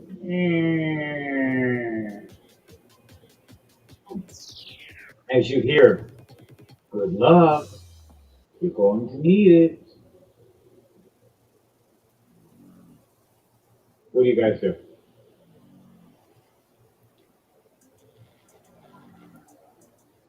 Cheeky saying, I put my faith in the heart of the cards. I don't need luck. Drax looks at you. The heart of the what? Ooh, this will come in handy. So, Princess Ophelia walks up to the door, an open doorway. You see her in this like slow motion walk as she raises one hand up, instantly reacting, making a shield of ice. As it slays across the floor and it turns to a sheet. You see arrows hit. You see her raise her next hand up. She snaps her fingers, doing a dispel. The 19 Ooh. and on the fireball. You see her look back at all of you, and then you hear, "Are you guys gonna join, or I have to fight everybody myself?" Jeez! And pulls her dagger out. Drax She's is gonna just pull like, her. just in shock how cool that looked. She was getting ready to do the pull, the look back, and be like, for Frodo, and we go running in. For Frodo, actually, I have all the Lord of the Rings characters for D&D. Sweet. It's gonna be fun. All right, so what do you guys all do? I'm gonna give you guys all one reaction before we go into initiative. What is that reaction when you all walk in? As Princess Ophelia first walks in, raises an ice shield to her right, and to her left, she snaps her fingers and dispels a fireball. And she looks forward and pulls out a dagger that was gifted to her. There any within 60 feet? Yes, the whole room of enemies. Where the room is about a 60-foot circumference. Oh, You have the king, the queen. You have the bard, which actually is the only person that's not actually a changeling in the room as light hits. You see the other guards and some of the other royal keeps that look like they were supposed to be for other royalties of other kingdoms, of the Dwarven kingdom, the Elven kingdom, the Drow kingdom, the human kingdom, and such. All of them were changelings, but these were the spies. These were all the secret ones coming in for a secret meeting with these king and queen changelings. You guys just walked in on it. And they're all reacting, Mostly- freaking out. is there any large group together? There are 3 of them to your left, 30 feet from you, Okay. that are guards, running at you with shields and swords. Make a drawn. con save. Because I'm using the last movement of the moonbeam right over. All right, 10, 7, and 15. Only one succeeds. The guy in the very back is the only one that succeeds, and the 2 guys in the front do not. The 2 in the What front happened? take 31. The guy in the back takes half. This is radiant damage. All 3 of them scream in pain. The one in the back, not as much. Okay, what do you do, Fleming?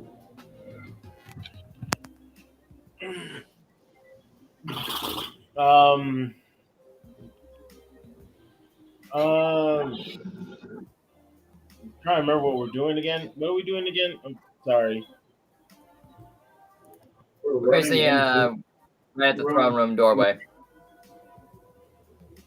And is the door locked? Nope, it's No, open. It opened up for us because we're friendly. We respected You're the just door, and well, the door guy. respected us. I guess I'll go through the door.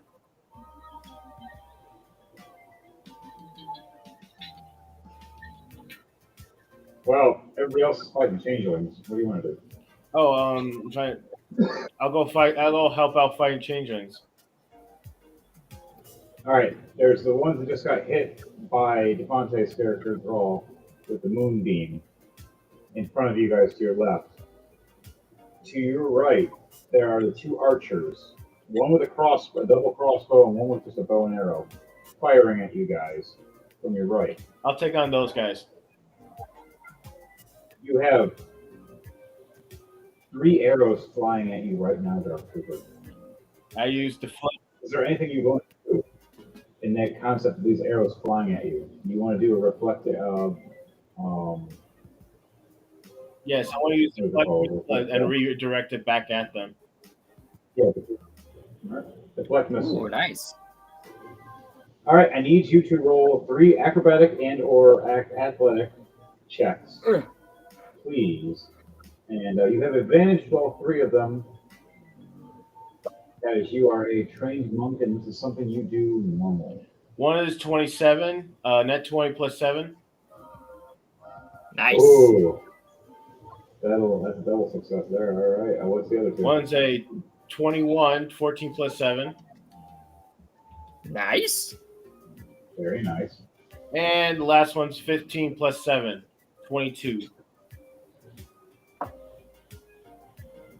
So, in the coolest way, you see this dwarf as these 3 arrows start flying right at the princess and Fleming.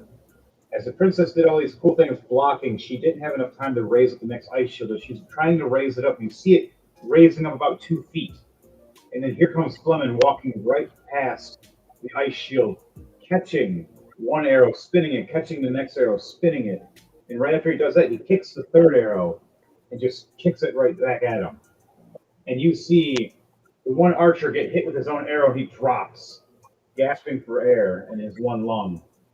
And then the other one with the double crossbow arrows gets the shot, one in the eye and the other in the knee, as he hits the floor screaming in pain. Oh, nice. Now, each one of them took double damage because of that nat 20 you did. So the one that did the double shot gets a how do you want to do this? The other guy that's a regular archer, though, he's still alive. So how do you want to do this to the guy that got double shot with both arrows? What's that 3rd shot arrow look like when it hits him? When you do the kick with it? Yeah. It kicks him right in, and kicks him right. You said one got into his eye. Yep. Then the other one will go right through. Or mouth. The other one will go right through the heart. All right. So one through the eye as he's screaming in pain, and the last one right through the heart as he looks down and he drops to one knee and just falls right into both the arrows, and the arrow falls right through his skull, and the other one goes right through his heart. That one's down. I charge. Nice. Then I charge the archer Okay. with the quarterstaff. Oh, you're gonna do the charge slap drop. Yeah. Oh, that's mean. That's hardcore. 13 plus 8. He's like, what? One. Do you still have the mop attachment? Yeah, let's do that. Oh. I mean, he's a janitor. He's gotta have a mop with him, right? All right. What was the It was a attack roll? 21. So you hit, and how much damage? It was 13 plus 10, 8, 21. And it is damage is 9, 5 plus 4. Nice. 8 points left. How do you want to do this? As you run up with this mop and just Somehow the if you have an mop arrow, was still dirty enough that the lingering bacteria in the mop caused poison damage, and the guy dribbles down with foaming from the mouth.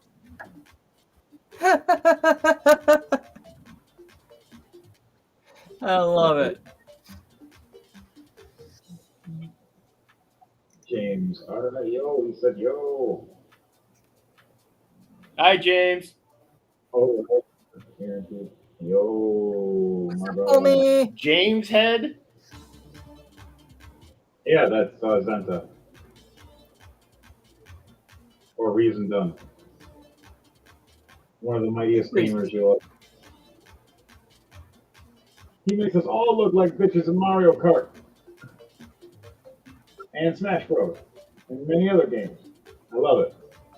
But back to it, guys, girls, and squirrels. Squirrel. So you guys each have your reaction. Now, for you, Lyden, what was yours? What is yours? Yours is the last one. I'm basically going to use the Joker to make a doppelganger of myself. So now there's 2 of me on the field. All right, so right when you do that, And you then I'm walk going up to... to her, and in second you just appears in front of you, walking up ahead of you by like 3 feet. Yep. And together, both the doppelganger and I, we're gonna have altogether 4 Eldritch Blasts, and we're gonna shoot all 4 at the false king.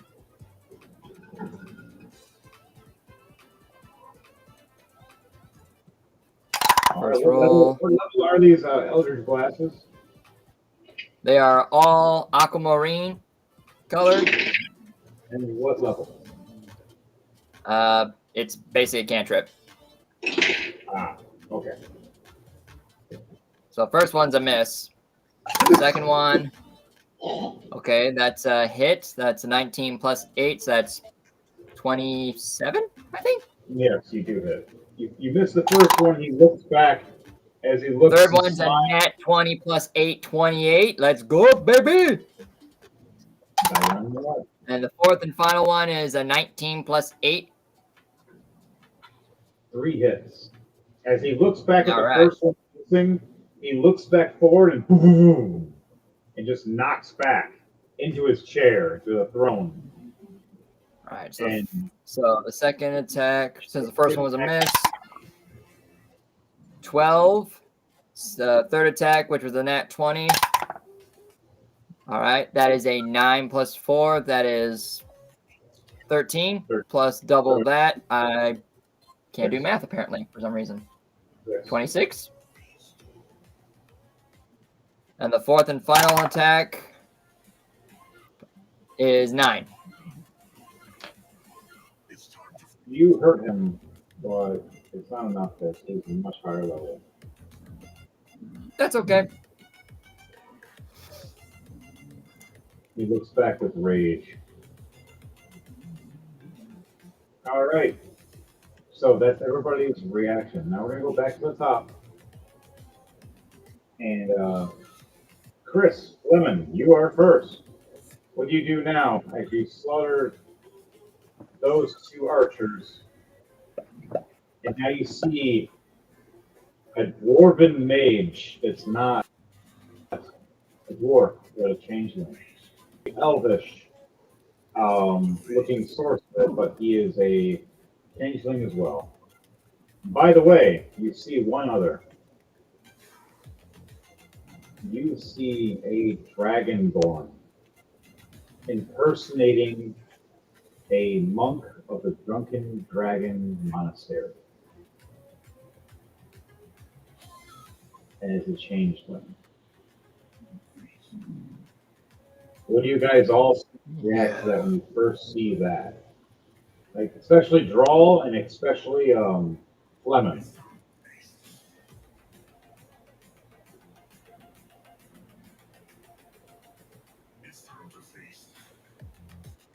There's no way. For DJ, We saw you die. and for Chris, what do you two both say when you you see this changeling that was that looked like a dragonborn at first from the monastery, and you've seen him before?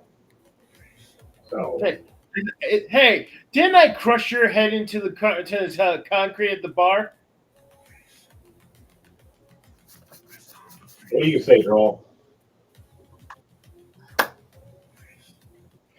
Oh, shit. Good answer. All right. Yeah, Joel doesn't see it. He's too focused right now on the ones to the left. Okay. So as this happens, what do you do, Biden, with your character now? I mean, my next course. I mean, well, first, I believe it's Flemon's turn, right? Sorry, yes, Fleming. Fleming, then Leiden.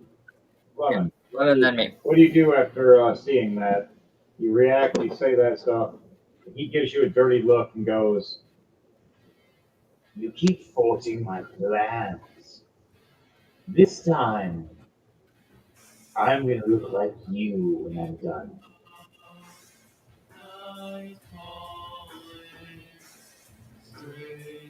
What do you say to that, Fleming?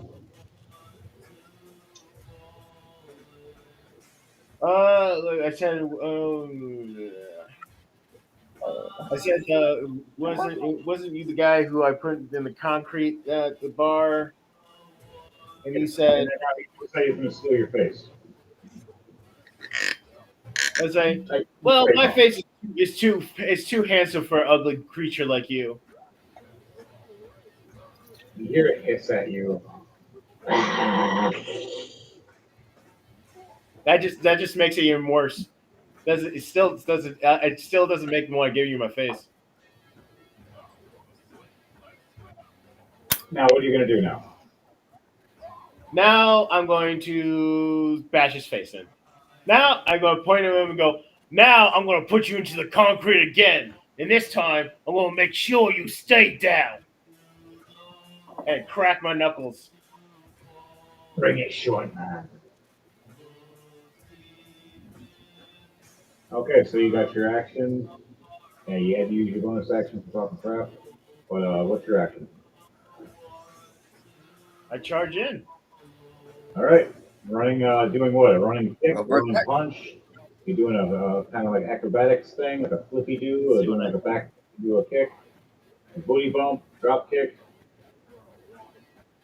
I'm going to do a. If you do a Jordan, you're gonna run up and do a double flying knee. That was so cool. Ha! No joke. That was a good match. I loved In it. here, this guy got jumps because he's so light. But he has acrobatics, meant this guy can jump over 6 feet high and double knee you in the face with his knee. And now that he's more acrobatic than he used to be, more athletic than he used to be in a lot of ways now, he can probably jump like 6'5". He can probably reach you and double knee you in the face.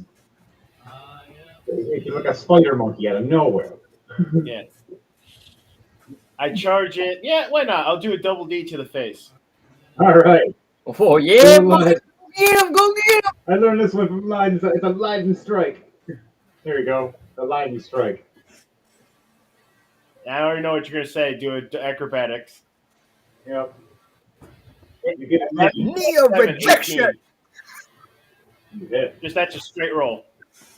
Just a double knee of justice. Now we'll do an unarmed strike.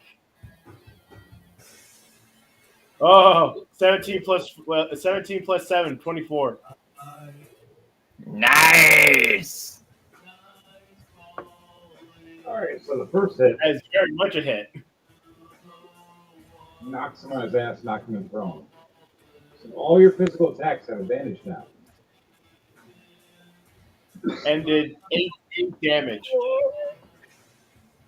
And for that knee strike, you get to do double damage because of the velocity of flying and striking him right in the knee, or right in the face, and landing on him. Now, So he's not dead. now that Is I'm that your roll landing on an eight? him, I'm Yes. going to do a Fury of Blows since I have one more action. Oh, okay. Yeah, he's Give it, give it, give it. do it. Do it. 8 plus 7, 15.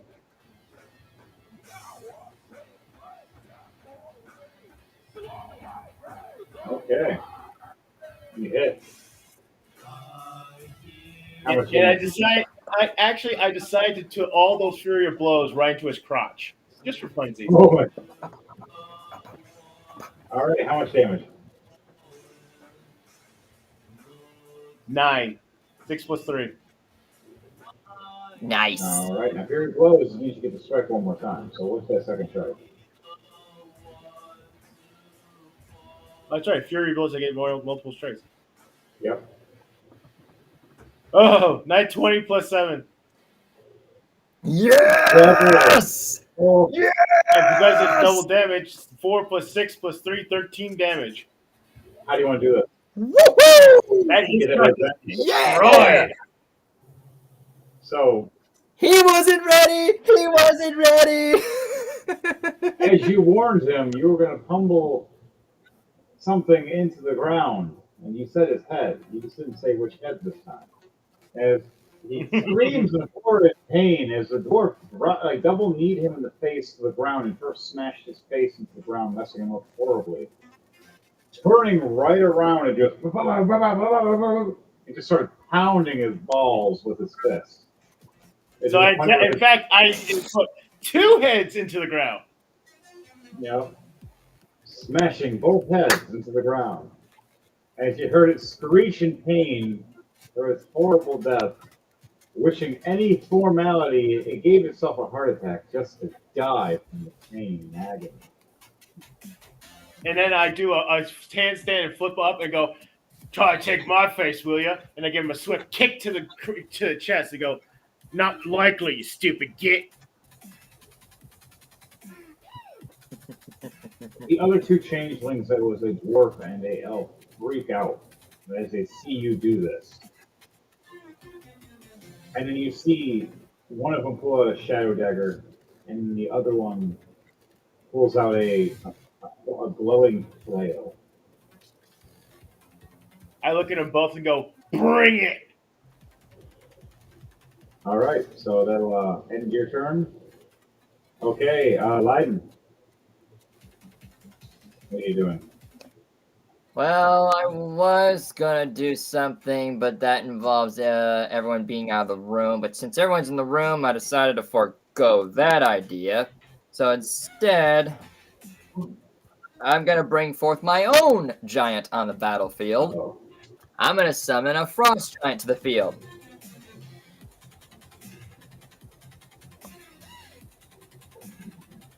Actually, that'll flush out. Yes. Let's see. I'm gonna have let's see. Frost giant is going to do frostbite damage to the king. Make sure I got that spell set. That's a cantrip. Yep. So he has to make a con save of 16. A 5 plus 3. He ain't he no success for him. So he's gonna be taking 2d6 of frostbite damage. Hey, that's better. That's better. That's 10 points of frostbite damage. So you hit them with this frost point, and it just freezes up his legs to the throne. It's kind of like holding him at bay. Perfect. And then for my final action, I'm going to have both me and my doppelganger do Eldritch Blast. So that would be 4 hits on him. All right. First one. 9 plus 8, that's 8. No, that's 17 to hit. That's a hit. All right. Second attack. That's cocked. First time of the night, folks. 17 hits. Okay. 21 to hit. That's a hit.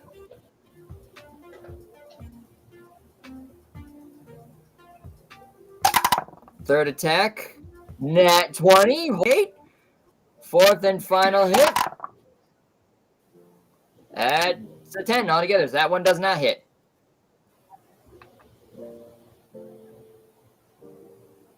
So first attack damage is 12. 8 plus 4. Second attack. That's 5 points of damage. Third attack was the nat 20. All right, that is 6 plus double that is 12. And fourth and final. Wait, fourth was a miss.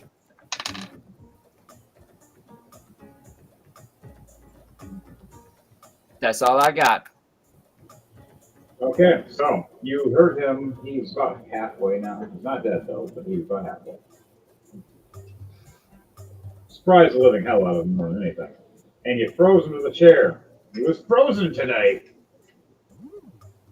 I look at him dead square in the eyes, and with like the deepest abyssal tone I can give out, I speak. Give me your soul.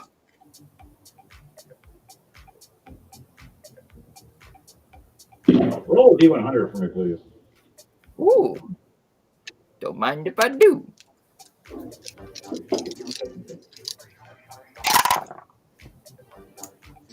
$57.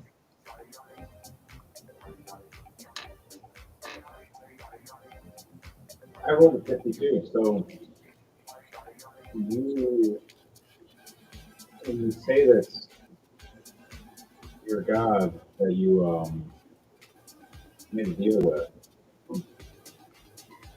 hears this, and it feels like that feeling the last time where he put his hands on your shoulder next to your ear, and you like feel the smile near your ear, and him saying, "That'll do. That'll make a deal. I want his soul." Because of your succession, you get one more round of attacks. Ooh. All right. I will do Eldritch Blast then. You notice your Eldritch Blast when you get ready to fire it. It doesn't become a normal Eldritch Blast. There actually is a Eldritch Blast minigun in. So it looks like a astral or shape of it in a formality for a moment when you feel it and load it up and fire it. And when you do, though, it feels like it's from the magic of your deity that you've made a deal with. Well, it's a nat 20 for that roll. Makes it even better. Oh shit! Where'd my D10 go? There it is. I'm losing my D10s, folks. I think it's a mimic. I think it is too. All right. I have That is mimic a dice. 12. I think it's hilarious. Double that, 24. Okay. And that's just that one damage? Yep. You've still got 5 more shots because this one shoots 6 times. What? Okay, I will go roll for my second roll. Well, you have an actual one. Another nat 20. Holy shit. Okay. Oh shit. All right. Higher So first levels, I think it's second one's nat 20. Third one. All right. 17 plus 8. Math sucks today, folks. Bear with me. That's 17 plus 8. 25. That's 25. So fourth roll. Well, that one's a miss. 5 plus 8 doesn't really do squat. So fifth roll. 6 plus 8. That's a 14. And sixth and final roll. Well, that's a nat 1. All right, so how do you want to do this? Because of all the damage to me accumulated is it gets doubled and quadrupled for the double or the nats because you're having your deity help you. But at the very end, it's going to go out without a bang. So the nat 20. The second one, that's 9. Double that, that's 18. Third roll is 10. And then the last 2 rolls, are misses. So what does your dealer look like that shows up behind you and then appears this arcane minigun in front of you as you fire it? As he's like kind of holding it behind you as you're holding it, he's holding it too. I haven't really put a lot of thought into his appearance, but I'm gonna wing it and we'll go with it. He looks like basically like the Grim Reaper, but he has a bone-like structure of wings that pop out from his back that are engulfed in black and purple flames to kind of indicate like feathers. What about instead of the Grim Reaper style S, a business suit S? Yeah, we can go with that. Black with a white pinstripe suit with the purple kind of like a tie or bow tie with the wings still sticking out of his back though, protruding out. But just his face is more shadowy-esque. Like, you ever watched Kids Next Door? The villain is all fiery face and angry. And, Oh, the father? Yeah, I've seen him. I've seen it. he looks kind of like that, but instead of glowing red, he'll look more like he's glowing a bluish purple. with the outline. Sounds good to me. As he seems like he makes more deals and business-esque, but he's mafioso in his own manner.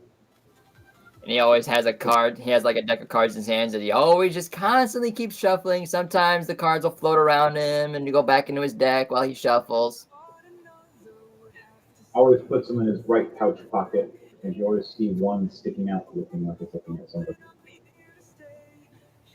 As you have this firing, the fake king is looking and seeing these rounds firing off, as they don't look normal as the last Eldridge Blast fire rounds you did.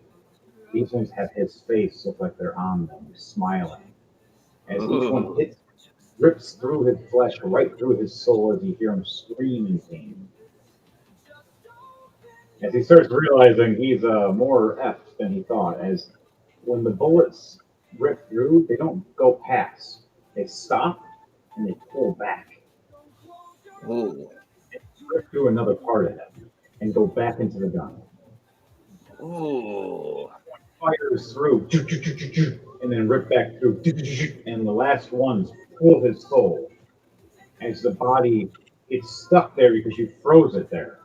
As it looks like his chest is pushed out and the soul rips out. As it's screeching in pain, it absorbs into the gun. As you're holding it, he looks over you and goes, I would suggest to let go. I want you to roll acrobatics or athletics to see if you're fast enough to let go. If not, it's going to blow up. If you did roll on that one, and that's what's going to make it go boom. Yeah. Is, Let me see let what I go got. before it goes boom. Which one? Okay. Neither one of them's good.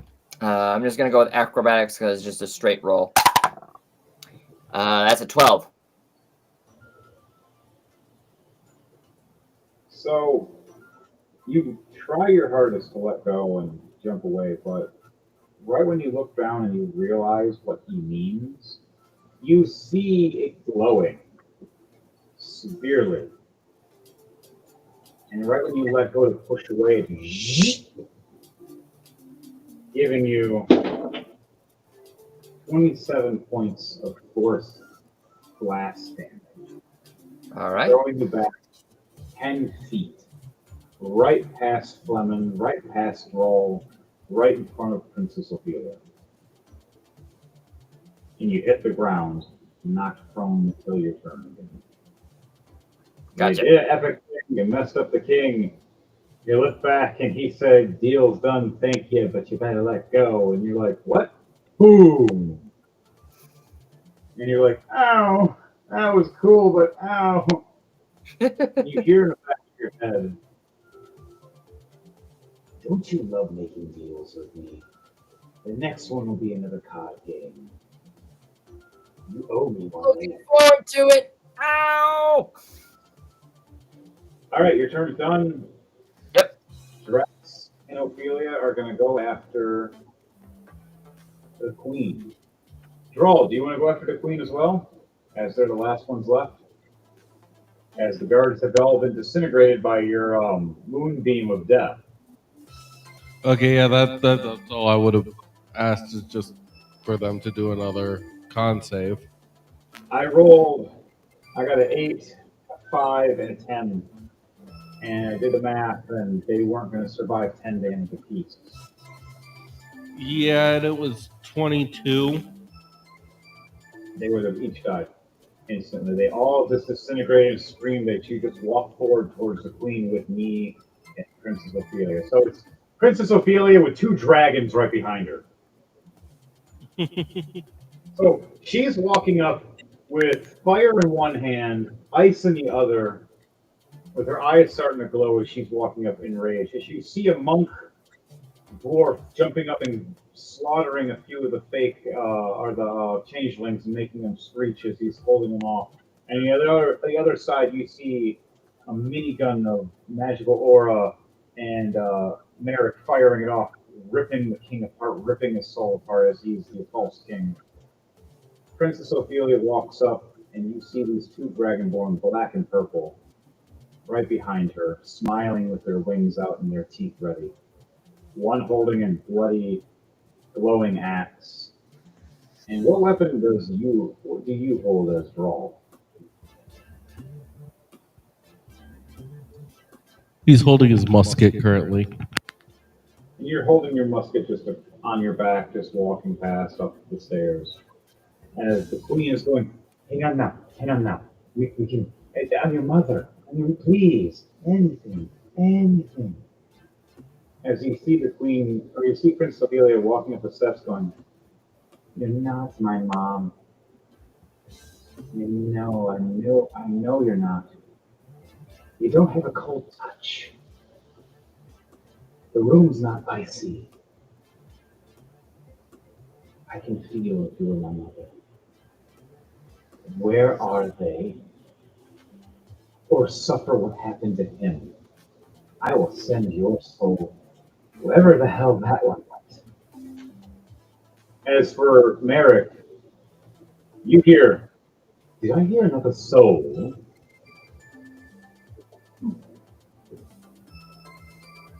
So, what do you say, Droll, as you walk up with Drax? Drawl just stays quiet. Drax looks at you, goes, I guess we played good cop, bad cop. Too bad I forgot which one's which. Off with her head. My queen, until we find your mother. And she looks over going, princess until we know. But yes, off with her head. So, I would like for, does everybody want to do a combo or a team effort? Certainly, I'll help out with that. Is the queen on the ground on all fours? Yeah. No, He's back.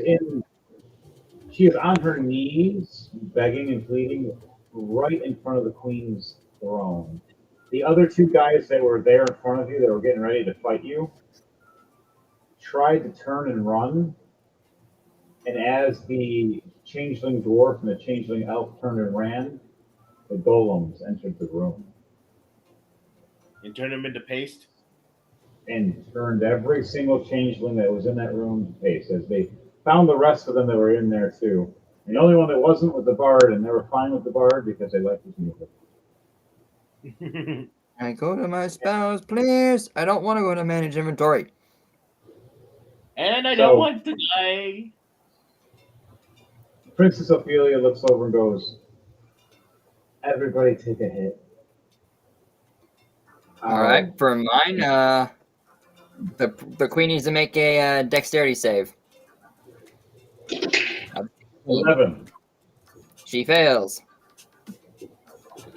I call forth hellish rebuke on her. Oh, that's a good one. All right. How much damage? That is 60-10 fire damage. She takes 29 points of fire damage. Okay.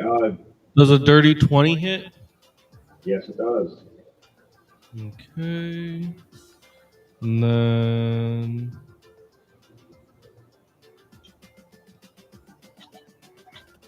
My weapon's going to be double damage because it's a weakness. And I'm all out of fifth spells. 19 plus 5, 24 to hit as well. That's a hit. All right. Tell me the So damage. she's going to actually be taking 2 things of damage from me. Piercing and Nice. radiant. A radiant does double damage, by the way. Yeah, because I'm attaching my starry wisp to my bullet. Okay. Nice. Doing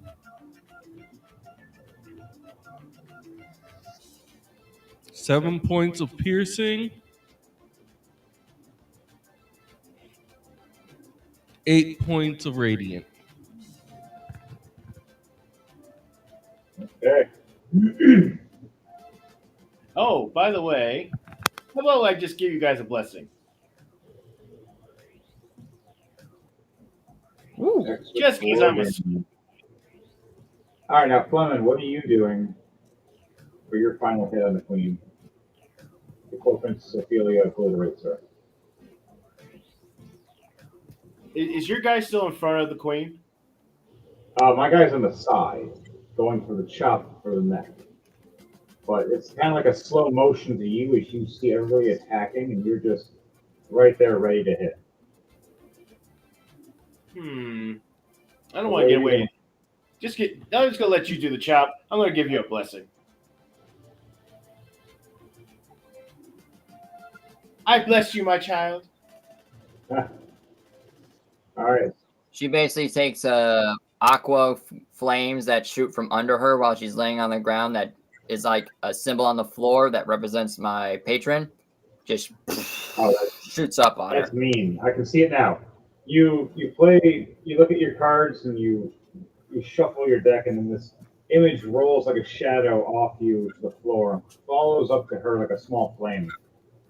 Makes the symbol, makes the patron, and then makes it smile and wink. And she's like, "What?"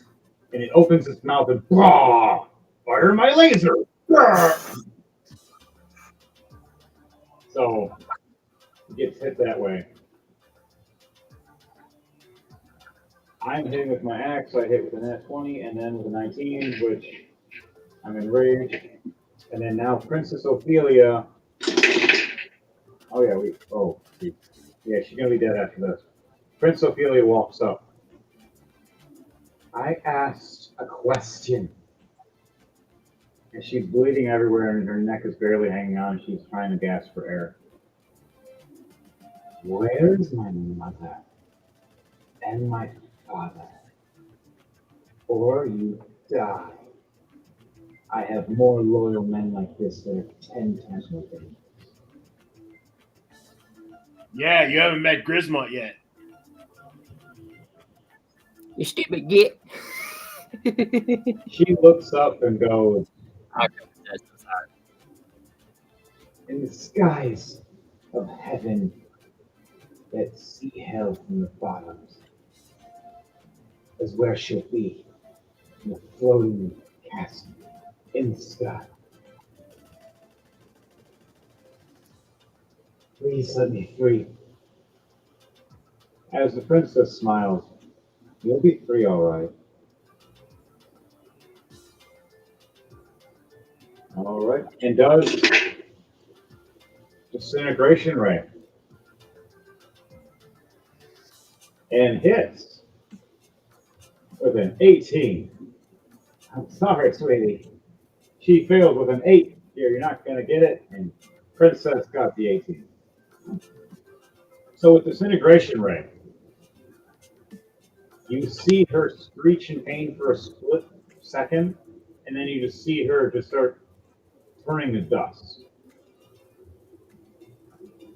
As her soul gets absorbed by that symbol that Merrick put on the ground and swallowed up, kind of like a Ghostbusters trap. And sucks in and then pulls right back into Merrick. And you hear from your patron, more. I need more friends down here. They're screaming. Give me more bad ones. I like the bad ones. I need to punish bad cheaters that can't play the games right. I said play the cards right.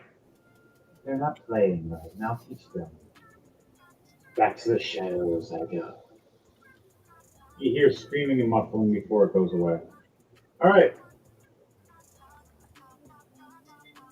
You clear the room of all the enemies.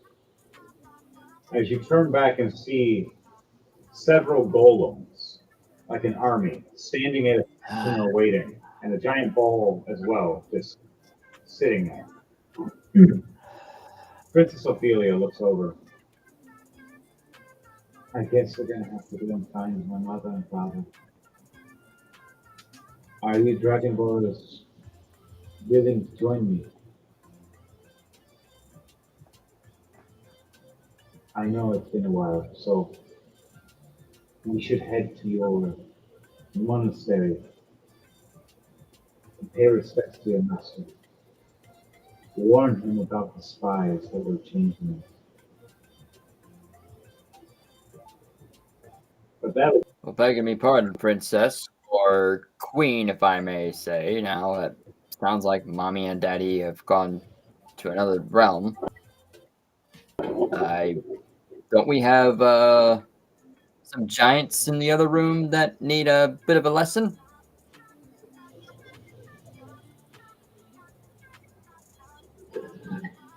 he smiles. They chose the worst room to be in to play bowling. That room has a drop. Either two choices of magma or the astral sea. He smiles, and I think they need a swim in the astral You know what? I second that. Let's give them a good bath, a bath that they'll never forget. All right, I need everybody here to help her then as she charges up and she grabs the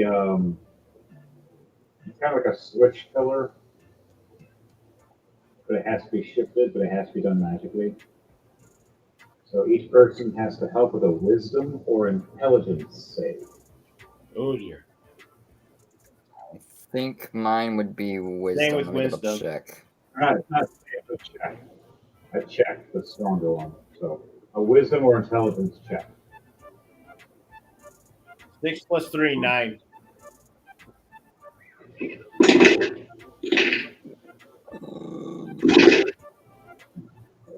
Yeah, intelligence is just dope. Okay. Okay, what'd you get? Wisdom for Merrick. You're getting an 8 out of me. You have advantage. Everybody has advantage with this roll. Oh, well, don't mind if I do. What are we Mind you, doing? you also been blessed. This is a wisdom or 11 intelligence plus check. 3, Mind you, 14. Chris did bless all of us beforehand. Oh, so that's like a +4? With a +4, you can roll, and you got to see if you get a plus up to a 4. Okay. Wonderful. I can only do 20. it for 3 20 people. plus 2. I can only do it for 3 people. 22. That's on a wisdom. And that's all you need. Dirty 20 for me. Okay. As long as you succeeded over a 10 of your level, you pass and don't pass out from this. Everybody here looks like they succeeded. So you see her glowing in aura, changing colors, as each one of you puts your hand on her shoulders and or help grab the bar and pull and yank. You see it shift over as each element makes it turn on and turn off and turn on and turn off. So it finally shifts over to the astral sea. Can I make Now, a... Can I do a... Nah, screw it. We're going to do it anyways. Can I do a sleight of hand instead of, hand on the shoulder? I'm just going to reach down and... on her cheek. You can do a sleight of hand. This is the stupidest idea. I have it. It's a natural roll. Shit. Oh, heart of the That's dice. Don't fail me. That is a 19. Solid. You reach down, Oh my god. she pulls and yanks, and you grab at her 17-year-old buttocks. You feel the most swiftest, fastest. I'm going to jail. No, wait, I'm only 16. I ain't going to jail. No, your character, but you get a low ball kick real quick from her backwards as she just distinctly just peek and you just ding! Ha! As I rolled for her with a nat 20,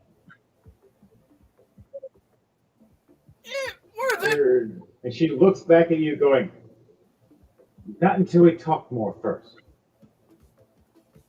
You're younger than me. Okay. We'll call it square then. Feels like you're gonna cough up some berries, some gems or whatever. As you guys do this, and you pull this and shift this, and no one else saw this unless they rolled a perception check or not. But all the giants have rolled and bowled and murdered and killed a bunch of innocents, even a few actual prisoners too, because they got bored, and a couple guards that were sadly there for watch, and then if their armor Oh, could dear. take the bowling hit or not, or be in the bowling ball. Didn't end well for many of them. They are laughing, saying how they were going to eat the rest of us and everything else and eat this town, but they were not going to keep their word anyways. They bowl their last bowl. As the bowling ball rolls, and they're screaming in there, the last guard, the floor cracked open under the carpet, and they don't see it at first. And the bowling ball dips with the carpet and pulls it under. And they look going, what is this? As the ceiling glows with all the runes. As you see the giants snapping their fingers trying to turn on Dimension Door, trying to teleport out, trying to open things, nothing's working. And they're like, what the? And everything lights up different colors. Hundreds of deactivation spells are turning on at once. As the floor underneath them is sliding and opening. The giants are freaking out as they're trying to run away. The ones that are trying to hover and fly fall back down as these spells are automatically flying and turning on one after another. You see 6 powerful leader giants all fall and get sucked into the astral sea. As you see them float in there looking around, they freak out at first. One last saying they know how to get out. And as they say they're going to do something, a dark shadow appears behind one of them. Shaped like somebody that you just dealt with and talked to as your patron. But on the other side, the other astral sea god, the void god, of the cleric patrons of the void sea. Many teeth and eyes open up, a giant body and monster creature and tentacles all around. A portal of 200 feet opens up of a monster and starts chomping down, ripping apart one giant after another, eating them. As your giant's sitting there going, or you're not giant, your patron is sitting there smiling, going, one soul after another. One, you get the body, I get the soul. What a great deal we have to share the sea together. As the creature crunches down and looks over with all his 6 eyes and blinks, and just starts chomping back down on the god or on the giants, one after another, as they try to hit and slash, but nothing is working. As in the astral sea, you do not move by your movement speed, but only by your wisdom or intelligence. So if you have a low wisdom or a low intelligence, you do not move at all, or only a little bit. If you have a negative, someone else has to help move you or yank you. That's me. Mind anybody that gets into the astral sea, you're going to have a very bad problem with a negative. And some of these... Are we in there yet, or are we just at the brim of the portal? You would jump in to see everybody. We're kind of seeing it probably like a mirror on the wall, basically, watching the whole thing go down. Like, damn! Right. I say we run away. We pull a Mighty Python and run away. As you see Princess Ophelia showing a portal where we all get to watch. I could even do one better. All of us are standing around a round table with a crystal ball and a wizard, big, fluffy, with a big giant beard named Grand Archsage Lama, looking into a giant crystal ball, going, "See here, guys, this is what happens when you're in the astral sea. Don't go in the astral sea unless you're smart. And if you are smart, still don't go in the astral sea because you'll die. You know what a dreadnought is? Look at that thing. Kind of like a whale, but worse. And you just see horrors and atrocities. And it's like you see the princess looking and reading a book about all these different things. As all the golems start cleaning everything up, the princess goes, "I think it's time for us to plan. We now have control of the castle. My golems know who's who, and they will test everybody. Drax here helped out with each one of them to glow with the ability to reveal. As you see Drax bleeding everywhere, yeah, I used a lot of my blood. I'm really tired."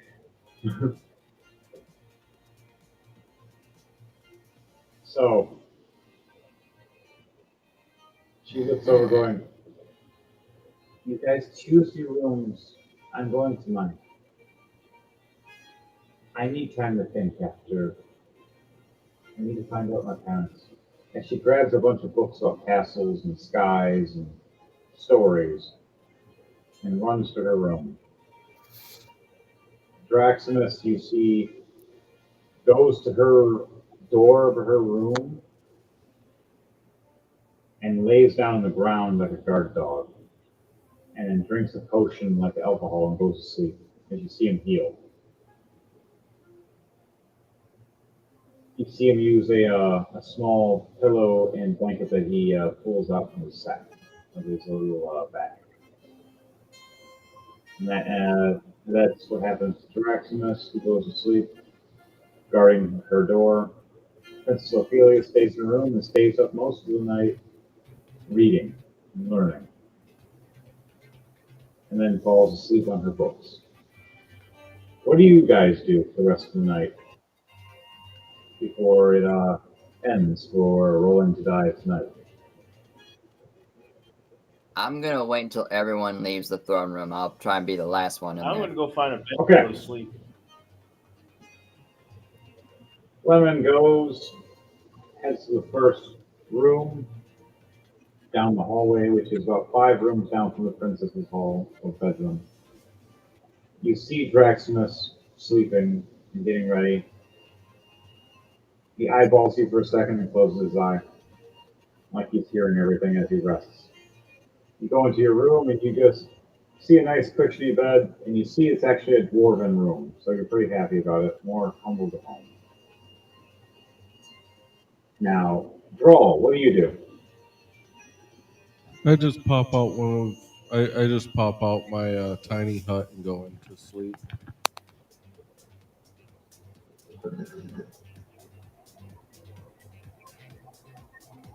Droll walks out of the hallway, pops his tiny hut, is right next to Draximus, goes to sleep, disappears. It just says door loading right next to Draximus' head. Last in the room, Mary. No one's around, except for one golem that is just standing there for guard at the doorway, facing the door, not you, making sure no one comes in. What do you do or say? I'm gonna go ahead and walk up to the throne. Yeah. I'm just gonna sit in the chair, the king's chair. All right. Then I'm gonna pull out my cards, have them all basically fold out like a whole like rainbow, and just stare at them and be like, basically try and have a conversation with my patron about what happened today and kind of thank him for his assistance and getting us through this hell of a battle. You And see, asking him, like, is there a way I can gain more power through these cards? you hear your patron. Kind of sounds like Bruce Campbell. Ruby, all by yourself now. The golem doesn't hear us. Don't worry. Just you and me. You need more power, you say. How would I gift you? Yes. The power of arms. The card gives you +5 to your AC. It runs for 1 minute. You must recharge it once a day. Long rests are your best bet. Short rest, do not look for it.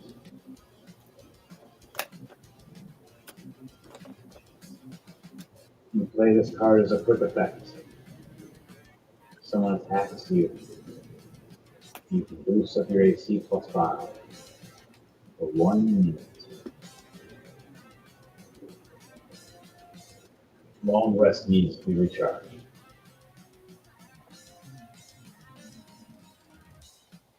You can also use it for your teammates. So if you want someone to do a suicide run and make sure they do some crazy stuff and not get hit at all, you can play the card on one of them. Say a scenario that you and Fleming or something are working on, and he has to fight a dragon, and you can't physically fight. You know he doesn't want to get hit.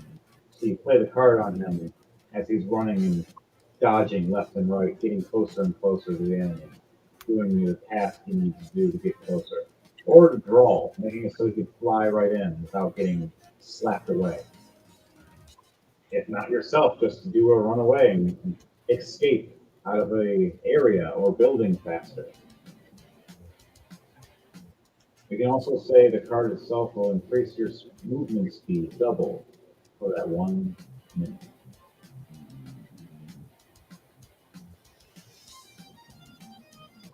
But that card itself is gifted to you by your patron.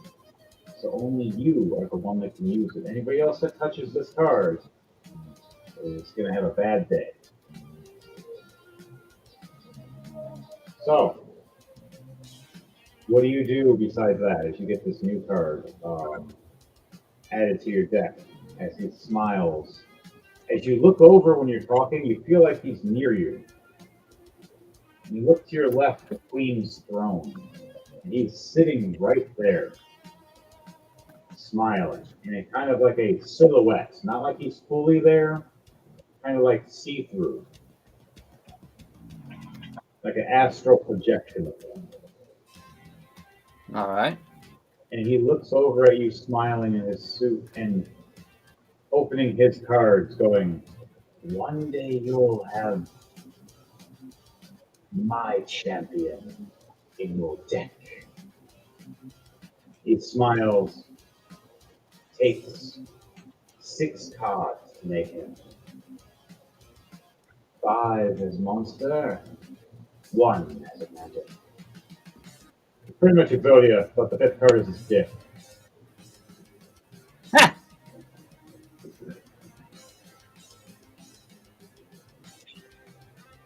Alright. But it looks like Slifer's Sky. I will take the card that he just gave me and I will shuffle it into my deck, put it into my disc, and be like, I will use it wisely, and I will try my best to give you more souls to claim. Good, Let's say not good, or neutral. give me as many bad as you can. But I warn you, if you play that card and summon that monster and not give me more than 3 souls, yours gonna come with it. It should never be summoned without a tribute. enemy souls around the battlefield, you better make sure it's enough. Which he's meaning to the pretty much the Exodia monster thing. Gotcha. If you want to summon that, you better make sure that you're using it for that purpose. If you're not using it for that purpose, he's gonna be like, it has to have a cost to be coming out. Got the duel. Like a full, it's a full wrath of his power, all in one shot. So it's gonna take from him from his universe or world for a short period of time. So doing so, Okay. you can say, if you ever want to screw over your patron, it's a great way of weakening him for a short period of time. But you better have something to sacrifice in that process, or he's gonna grab you with it. Unless you have something to protect your character's soul, then you just screw him outright. You just have to figure out a way to do that. That's only if you ever want to try to get away from your patron. Mind you, there could be a whole story about him chasing us all because of that. It's like, you owe me a That falls soul, under you first. mother. I'll make it be the 7 of hearts for that. Which one? I can see it now. He's this interdimensional being, just being like a loan shark, interdimensional loan shark. It's like, hey, give me my souls or I'll break your kneecaps. It kind of, if you really do think about deities in that kind of manner, there is certain soul trades that are like that. You made a deal with me, you didn't get it, and breaking your legs. So, all right, what's the last thing you do, Merrick, before you go to sleep? Where do you sleep? I'll go ahead and shuffle my cards, thank him for the power give up, and then I'll go ahead and find a room close enough to the princess to be on guard. I know she's got her watchdog already there in place, but I'll just be close by in All right, case so something shifty happens. this is how it looks. You stand up from the king's throne, talking to your patron, saying thank you, and you look back as he's gone already. And you look back at the cards and you see the special 7 cards that you were given today.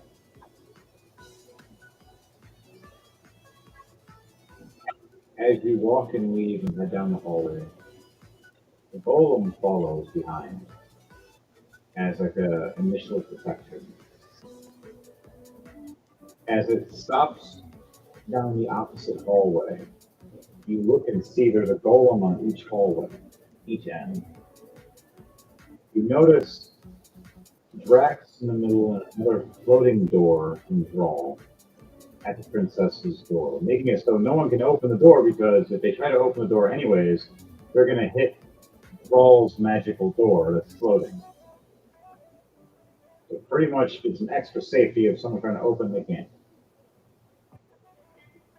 Gotcha. Down the hallway, you see where a Dark Trooper's bedroom would be with his equipment. So you take the opposite side. So there's always someone else's room occupied before you even get to the princess on both sides.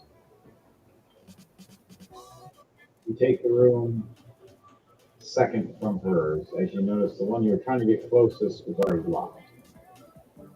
As it says, storage and janitorial purposes.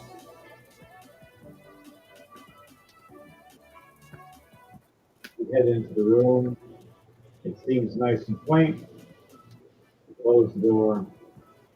You take a rest. But as you Not before I pull out one of my cards and use it. I call forth the succubus, see, and I have some fun. Fade to black. Man, chicken, wow, wow. you fade to black, Hey, here. and your patron. No, your patron goes. I wonder what he's doing. Is he looking at the new cards? Oh my god! He's not looking at the new cards. He's using the old cards. He uses that. Hey, privacy! And you start hearing old He even looks over. 80s porno music. Man, chicken, wow, wow, wow, wow. He looks over at this magical dial with each card floating that you own and how many times you used each one. And it says for the new 7, 0. But for all the rest, over 50 or plus, except for the succubus, over 700 and something. 3 times extra on the weekends. As he looks over, Hey going, man, practice. Gotta get better. when he said he was going to use these and hit over 20,000 within so many years, and I made a bet with him, I did not believe he would actually do it. Should I actually tell him he's hit the number? And it is Nah. yes, to come up I'm and bagel. excited. So baggy. It's fun. Look at this. So Look at his face. every single one, take a long rest. You need a lot. At the end of the night, You principally, need a One lot. more thing. As it fades to black completely, all of a sudden you start well, seeing yellow eyes and a red face just start getting larger on in it. As Edward just says, "Hi."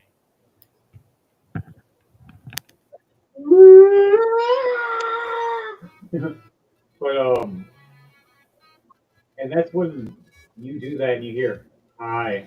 Princess Ophelia wakes up at 4 in the morning, screaming, cold sweat and pain, scared out of her mind, as she just realized Edward Knight is not just haunting her everywhere she goes, but even in her nightmares and dreams now. As Edward Knight has mastered shadowscaping not just through the physical world, but the dream world. And thanks to Strong's dark magic, he is now to travel through her dreams and make them a nightmare whenever she dreams, making it worse for her, making it harder for you guys, the Drunken Dragon Brawlers.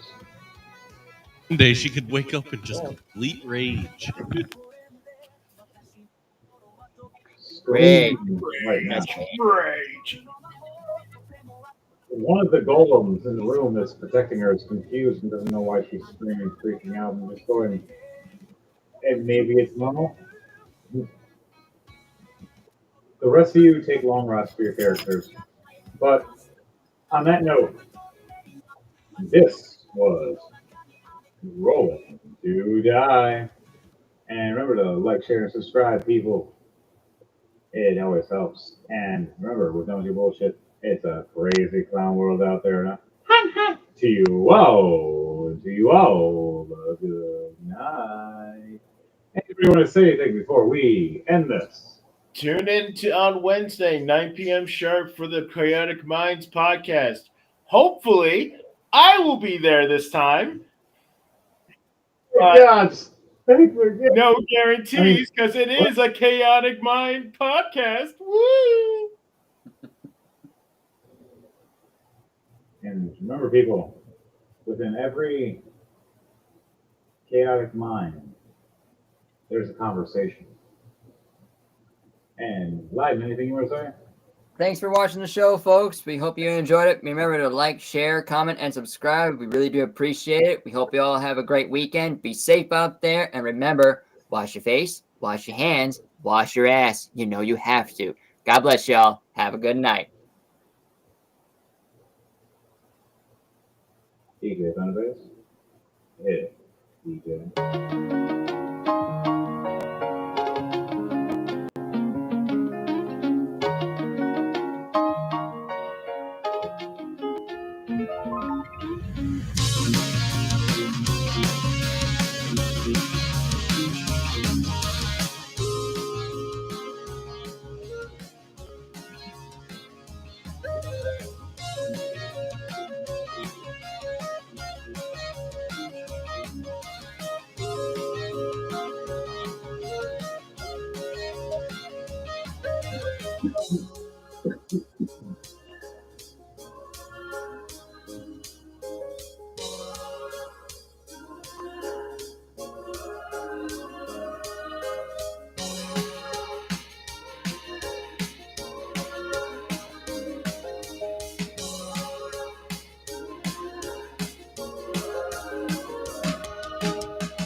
Fireball!